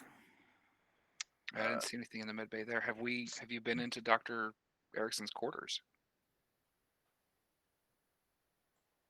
Oh, you mean me? Yeah. I am Dr. Erickson's quarters. I'm all your quarters.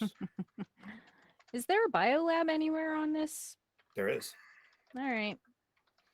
You know, guys, I think that might be a place to go. Because even though we're hearing the med bay would be the only place for stasis to be possible, there might be more info there. I regrettably can't tell you what the capabilities of the biolab are. The biolab is in the black. All right. Well, The black being the decks you've lost contact with? Yes. finish my dark and stormy. And if you guys are up for it, ready for a field trip? Certainly. Yes. Let's take some time to cool off, get some food, because to us, it's been a long day. I do, before we go in there, I would like to go into Dr. Erickson's quarters and see if there is any other information he may have stored in a hard copy or an air-gapped drive or anything that may give us more insight to what's going on. Okay. Who else is going to Dr. Erickson's quarters? I'm not doing it right now. I'm going to chill here and enjoy some food Oh, and that's what another you're saying. drink. Well, we can go after we're done here. But so how long is Erickson gonna live like this? Like, is he got nutrients, or is he gonna hesitate to die when say- this is over? I hesitate to say that Dr. Erickson is more likely to live a longer life connected to me than he is to live that way unconnected to me. That way. I'm Those keeping seem his like diabetes operative at bay. phrases. Well, that's good. Oh, well, I mean, that's the Keep least his you could pancreas do, I healthy. suppose.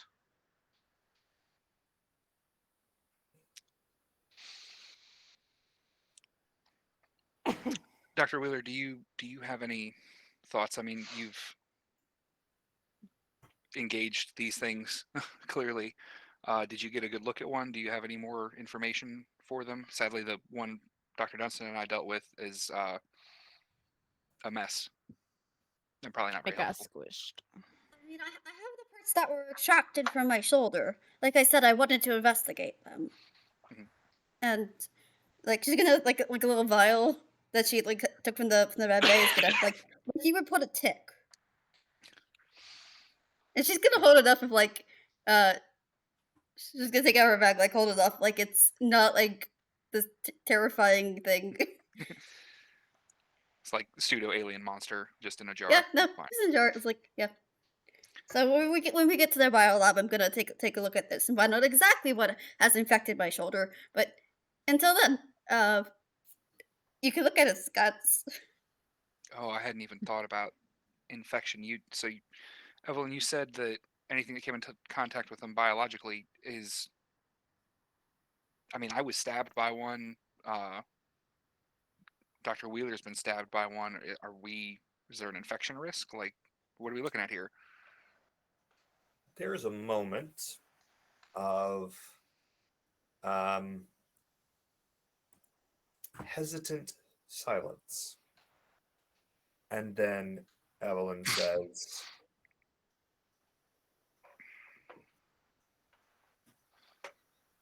Doctors Sigmundsen and Wheeler,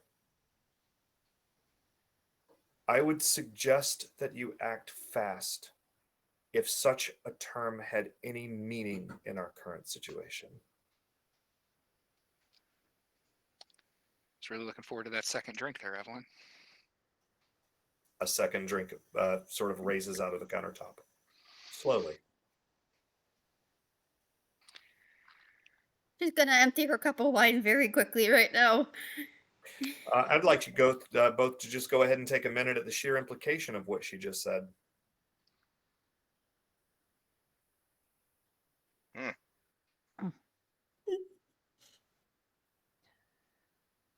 All right, Dr. Walton, don't get stabbed. I haven't yet. Good. Keep it that way. I'm gonna pull the gun back out of my pocket, like. Pleasure. But if I get stabbed, I'm gonna at least get to shoot something. Dr. Walton, I would like to remind you that the walls are cored with titanium. Be sure of where your target is before you pull that trigger, or else that round is going to bounce quite a lot. I don't miss. Statistically, that is unlikely. You've Dr. seen my Walton. service record. I don't miss very often. So that brings up a good point, and I've got my wrench here, but who knows how long that'll suffice. Is there anything else in regards to armaments on board, defensive capabilities? I mean, I know that's not really what we were built for or expecting, but aside from the Wasp, I don't really know what all we might have. At the end of the day, do we at least have some extra thick thermals or something we can put on?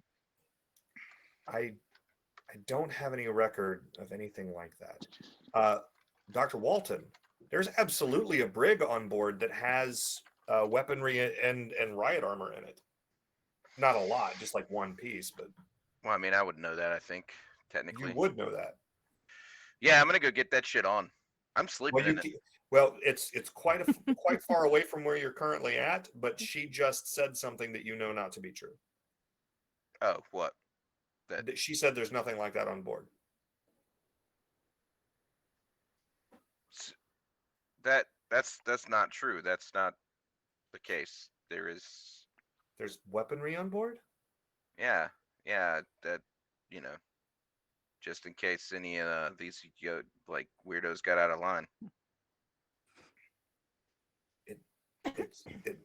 It must be in the black. I don't have any record of it. Yeah, that's not even remotely frightening at all that you don't. So I'm gonna go procure this weaponry. Sorry, is there any way to know, I guess, to judge if she's lying? I'm not good at this, but there is that certain amount of. So there's no. We don't trust her. There's no 100% infallible truth-telling power in the Midnight World, but you can get a vague idea if somebody's directly lying to you using charisma and empathy. And usually I upgrade that with psychology. I have basically none of those things, but I'll try. Okay. Dr. Wheeler has learned a few things over the years, so like if you give her a concerned look, if all you do is you give her a concerned look, she'll try to perceive it for you. I mean, she can perceive it too because she heard everything that they heard. Okay, so that's going to be charisma, empathy. Yeah. I don't have psychology or anything like that, so it's just gonna That's be okay. this straight roll, and then One one success. distress die. We're gonna get you up there. Don't you worry. Yep. Wow. This large number of dice did not matter. I'm They gonna. did. It's still So a many. complicated success. Okay, well, I'm gonna try to reroll 2 of these, and if it doesn't, great. Okay.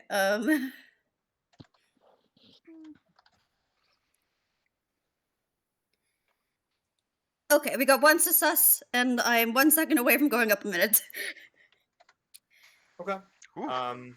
And it looks like Elizah also got a complicated success. Well, actually, I'm going to spend 6 seconds to ignore my distress die. Beautiful. That's a normal success. Two Um, normal successes then. I Nice. actually didn't see Dr. Sigmundsen's roll. Oh, I'm sorry. I cleared it away without thinking. I had 1 success. Okay. Or I can re-roll, whichever you'd prefer. No, I It's in I the trust you. log. I trust you. You all three. It is very, very hard to get the read on somebody without being able to read their body language and their face, and clearly Evelyn does not have those. But there's nothing in her tone of voice that makes you think that she's lying to you specifically. But you do pick up on frustration and, quite frankly, fear. And just the way that she has been speaking and the tone that she has chosen to use for her voice, she seems very irritated, but also afraid.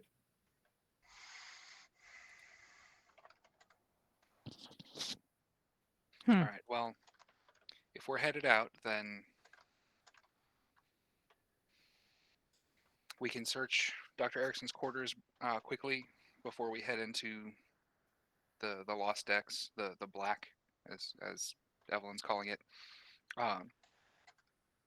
If we're carrying our equipment in there, will we still have comms with you? Do you know? Do you think? Do you have any way to guess?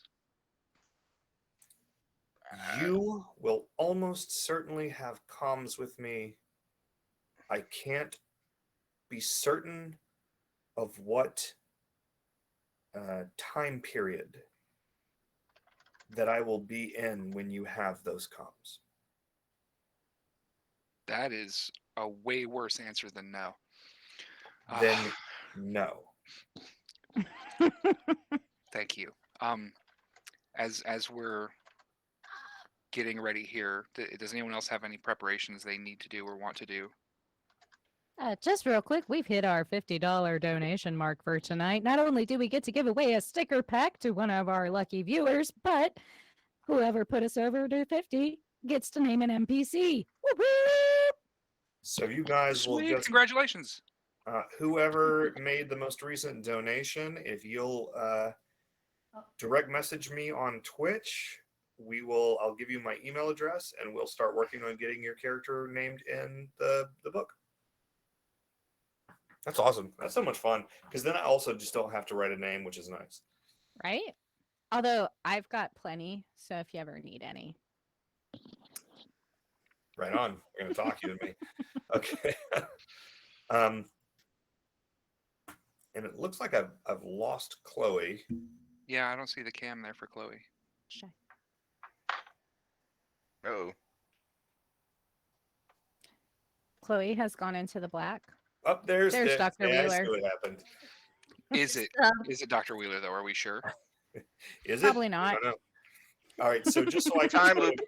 wrap my head around what the plan is, we're going to go look at Dr. Erickson's office, and then we're going to go into the black and try to find the brig to get weaponry, and then we're going to go to the biolab. Okay. Do we have any schematics or understanding? I mean, from what we know from our training, Yes. for the space, like, is that the most direct path? Is the brig out of the way?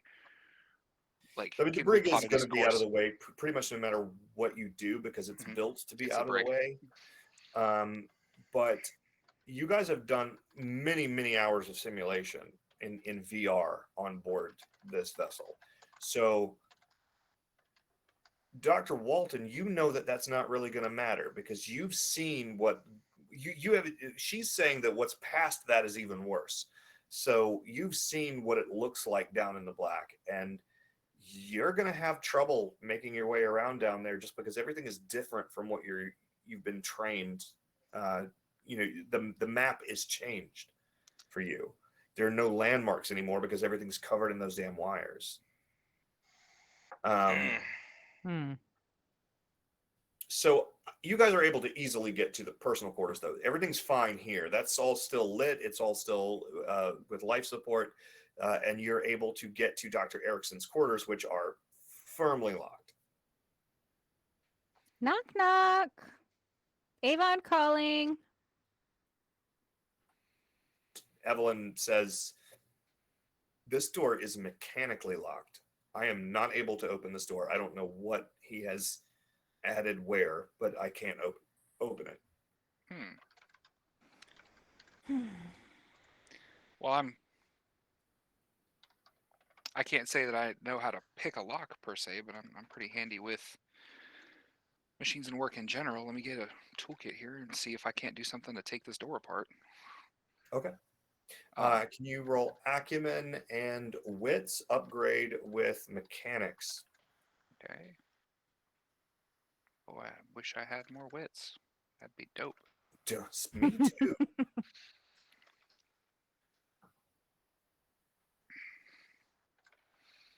And wit, I'm at 2 dice for there.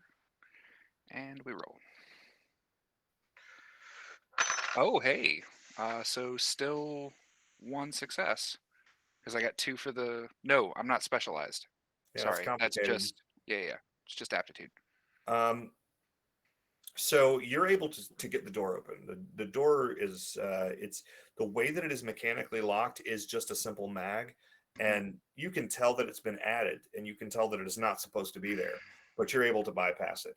As the door is sliding up, though, what you don't see is what's just on the other side of that door. You just don't notice it.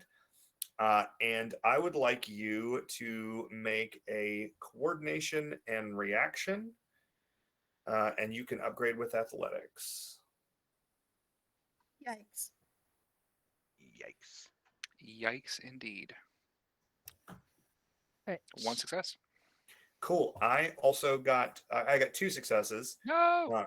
So the first thing that happens is that you take 2 damage as this long spear of bony material just slides out from under the door and catches you right in the arm, like right in your right arm as you're trying to withdraw it, and it hits you right in the wrist, and you get the stinging sensation, this terrible stinging sensation all the way up your arm. And then this thing sort of slides back under the door. And the door opens, and you can see it. It's in the room now. It's another one of these things. Yay. So is it like a eel looking like thing? Sort of more like a paramecium the size of a small dog. Like, it's got flagella. In fact, it's actually the flagella that are hitting you. But they're spiked bony. flagella. That's awesome. Yeah. Flagella. Flagella. It's a funny word, flagella. Flagellin. Bone Flagella is the name of my post-punk band. But Awesome. so there, Can't it's wait in the to room. go to a show. So because these things have 3 health, I'm not making you guys roll okay. initiative here. You can somebody can try to kill it. Stomp them. All right. I'll Yeah, stomp go them. ahead. Jerrick will pull back and Roll your strength and toughness with your insane Wing Chun badass kung fu.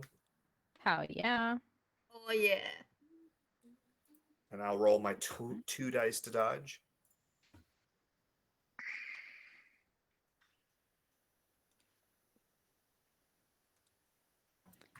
And I know how to read. Words. Man, you just keep adding dice. Good Lord. I know. All right, so There. Yeah, so you stomp on it. You execute this Hi. martial arts kick onto it and smash it into the floor. You don't quite kill it. It's still sort of moving, but you can tell that it is not going to be able to resist another blow, and it doesn't seem to be trying to attack anymore. It seems to be kind of done. Oh, good. It goes squish. Yeah, it goes squish. Is just before you give it the second stomp, can or Jerrick will kind of like, "Hey, should we preserve that for Chloe to investigate when we get to the biolab? I mean, this is a mostly whole specimen." This should work even better. You got gloves? I'm not touching it. If The med supplies. How Yeah. big is it again? It's Just it's the size of a football, or maybe a little bigger. I mean, this one's smaller than the one that was in the med lab, the one that destroyed the wasp. if there's a garbage can in here, I want to scoop it into the garbage can with my foot. Perfect. There's absolutely There we an go. aluminum garbage can in here, and you've already broken the spine, so it's not going to be able to pierce the aluminum. You sort of scoop it in there, and you've got it, and it's almost like a liquid, like it hits the bottom and just bleh, you know. Telling you guys, these are like those fish that I pulled up too quick. I may have been on acid, but I wasn't peaking yet. So I was still in this version of reality. The room is obsessively tidy, which, well, actually, I'm sorry. No, it's no different than anybody else's because you guys just got here. So his bags are still on the bed. He's pulled out some. I'm sorry. My brain is just doing a thing at the end of the night. He has actually been here for weeks. The room is excessively tidy. He's got all of his clothing is hung very neatly in the little clothing area. He's got some framed pictures on the desk, but none of them are of people. They're all of landscapes or of cool things, cool art projects he's taken pictures of throughout the years. There are various displays, but they're all AR displays and they're all turned off. But everybody who's in here, first and foremost, does anybody have Madness Angle? Okay. I don't know what that is now. It's a talent. I mean, it's Manifestation. It's a manifestation. So everybody who wants to may make we're going to call this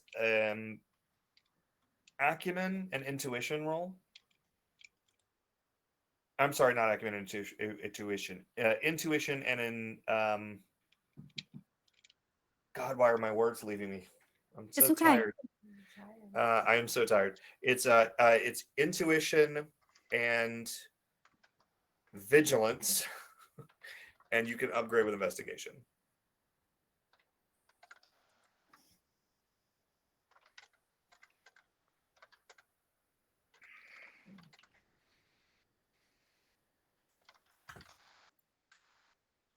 Yay! Ooh. I actually got 3 successes without having to spend seconds. I'm gonna spend a second to re-roll one of those ones just so I don't have a. So I'm sorry, I'm still learning the system here. So one cancels the success, and then the other one, does that leave me as a failure, or is this just a complicated success? It was a 1 on a D4. No, it's 2 1s on the D6s and a 5 on the D6, and then That's a normal success. You normal got a normal success. success. Okay, then I'll leave it. One's only Normal. better on the stress dice, Okay. which are the D4. Okay, so it looks like well, at least let's see. Okay, so if you made a normal success, your first sort of glance through this room, you feel like it's unlikely that you're going to find what you're looking for because it's just a very clean room. But sort of as you're on the verge of just being like, whatever, he kept everything digital and he's probably still got it on him. You sort of notice that there's just this one corner of the bed that is not as tucked as everything else. That's what catches your attention because everything else is so pristine. So you sort of pull this wool blanket back, and you see a little notebook, one of those little pocket notebooks, and you open it, and it is just filled. Every page, the tiniest script that you can imagine, just filling every single page. And it's some sort of diary or journal that Dr. Erickson has been keeping. Fun. I'm gonna take out my hand lens and try to see what the general tone or in general topics I'm seeing covered inside this. So you would need to roll an acumen and wit, and the upgrade is electronics. Electronics? It's a notepad, isn't it? Yep, but it's written in code. Okay. I'll do it. That'll do it every time. Okay. Was not trying to roll that. I was trying to change my dice type to be regular sixes since I don't have electronics. How do I think I got it. Yep, got it. There's a little bit of a learning curve, but so that's acumen and wit, correct? Yeah.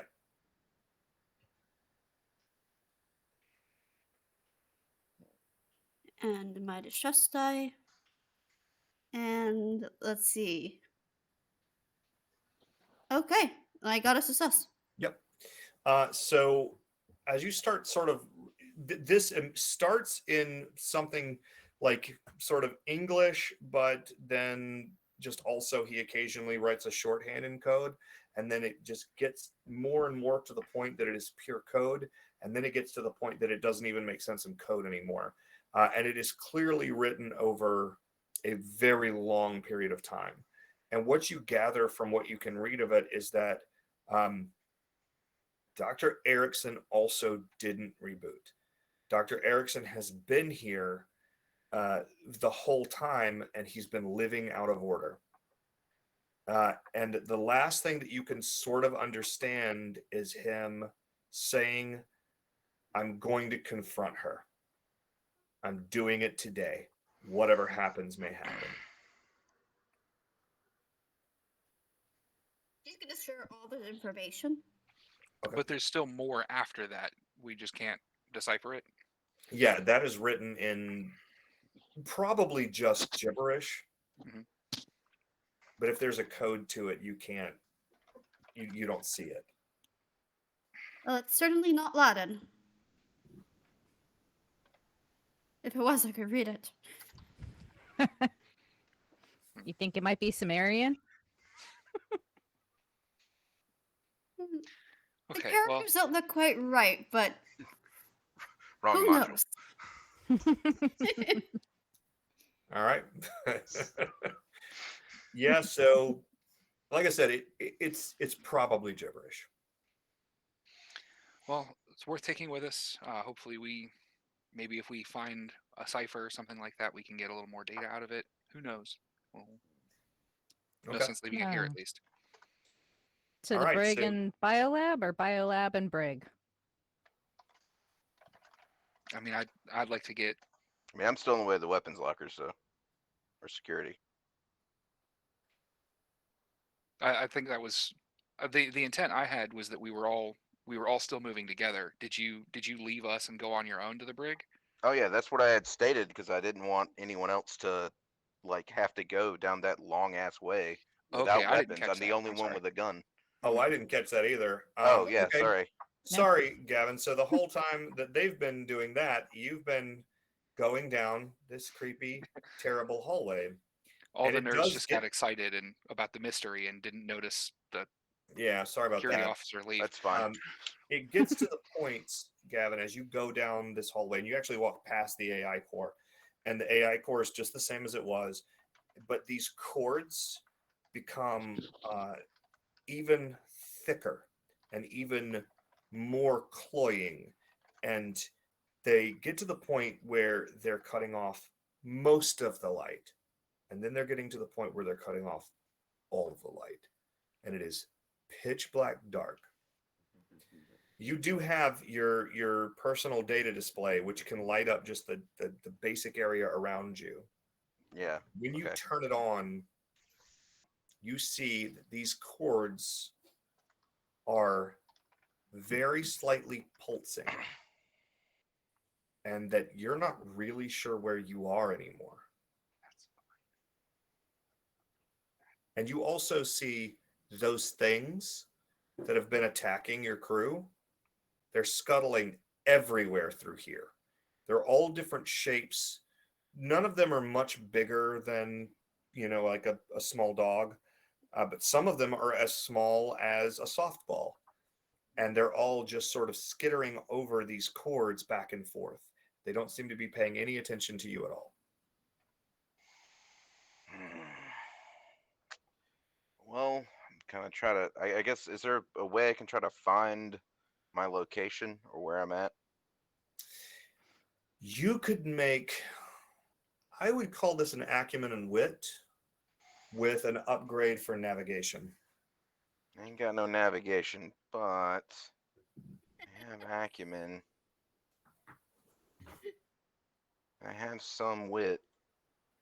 See what happens here. I mean, that's a success. Hey, A singular success. Right on. you only need one. I mean, yeah. So you figure that you are probably less than 100 yards from the door of the brig. And so Okay. you begin to move towards it. Okay. So And then you walk past this open window. You know that there's supposed to be a window here. And the window is usually very well lit, and you can sort of see, the what's going on outside the station. You have no thoughts that you're going to be able to see out of this window when you walk past it, because you only vaguely remember where it is. As you walk past it, though, you can see perfectly outside of it. You see the Evelyn imploded. You see vessels of some make and origin that you're not familiar with, scavenging bits off of the Evelyn.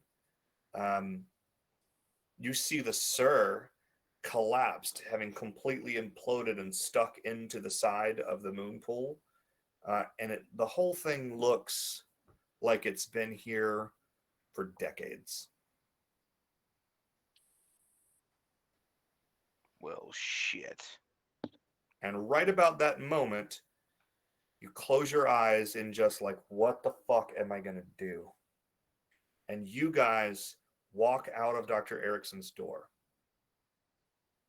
into rock and roll music as you step onto the walkway between the two moon pools. Evelyn says, everybody, I am so happy to have you on board the E-Cars. Please take your time making your way to your personal quarters. I'll see you in the main galley at 2100 for a welcome dinner. And we're going to wrap up right there. I'd look over and say I didn't make it to the guns. First thing I'll do is check to see if we still have the notepad. You do still have the notepad. Everything that you were holding when this happened, you're still holding. So the samples and the trash can full of So I came back- You first I one? came still back have the sample in the trash can, and it is still alive. I came back with the gun and a data pad. So All We right, didn't lose everybody. anything. Well, hold on. Let me get to the. I have to read the outro. I got all happy about how that ended. Way too excited about that, sir. Thank you for joining us too tonight excited. on The Compound, Midnight Mondays for the Midnight World. I'm going to let everybody plug anything they've got going on. This time we're going to go in reverse order. We're going to start with Gavin. Gavin, what's up? so this is basically what I have going on is finishing this book for the end of the month so that we can have it in your hands and then start on the next thing, which is great. And I'm Gavin. I'm the normal. I didn't get to do the intro because I don't know how computers work, apparently. But I am one of the developers for the Midnight World. I'm generally the director for Midnight Monday. I'm very happy that James is here, making me not have to do this for a couple of weeks. It's good to have a break. And that's pretty much me. Thank you so much. Now we're going to move on down. We're going to go to Kat. Hey, I'd like to start by saying it's been a pleasure getting to play with you, Gavin. It's been awesome. Gavin rocks. So yes, thank Yay. you, James, for giving Gavin a seat at the table as a player for this adventure. It's been awesome. You can find me here tomorrow, I hope, for Wicked Independent Prestige Incorporated. Otherwise, follow me on socials if you feel like it. I don't post a lot, and what I do is kind of dumb. But you'll find me on Twitter at cat_maze. That's cat with a K, maze like the baseball player. Right on. All right. What about Edgar? What's going on with Edgar? For myself, this is day one of my vacation, and sadly, that vacation will take me out for next week. I won't be here, and I'll miss all of you, and everything I'm sure will go fine and swimmingly without me. As far as things I have going on in the real world, my roommate actually streams on Twitch. I think I mentioned this briefly at the end last time. Digital Vagrant. I believe lately he's been streaming a lot of Deep Rock Galactic, which is a fantastic, equally dark video game. Danger, Darkness, Dwarves. Come rock and stone with us. We play with him pretty regularly for that. He also does a lot of Arma content and GTFO. So that can be a great deal of fun. He streams Tuesdays, Wednesdays, and then Friday, Saturday, and Sunday. So check that out. Rock on. And now we're going to go with Pixie. What's going on, Pixie? How you doing? Good. Game was real fun tonight, and although I have nothing to plug, I, as usual, just hope everybody has a good and restful night after going through this horrific experience with us. It's been fun. 100%. All right, everybody, make sure we want you to tune in for Wicked Independent Prestige Incorporated tomorrow within that 30s right here, this channel. Thank you so much, Izzy, for tech tonight. Tech was harder than normal tonight. You rocked. Have a great night, everybody. I hope to see you next week. Oh, and we Bye-bye. are going to be rating Lawful Stupid and giveaway time. Did we forget our giveaway? time. Wait, yeah, giveaway. When is the? Yeah. Somebody's let's- winning a thing.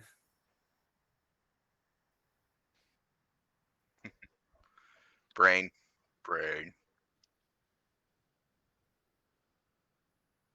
Oh, Dope. Yay! Congratulations, everybody. Excellent. Everybody wins. That's bad. I love it. So, at Bearded Fortress, be on the lookout for some new stickers. Izzy might need your address again, and mine I'm donating to Roy's teenage daughter because she needs stickers. So get them on yeah. over. Rock on. Well, thank you guys so much, and sweet dreams. Now. sweet dreams. Sweet. Yeah, you bastard.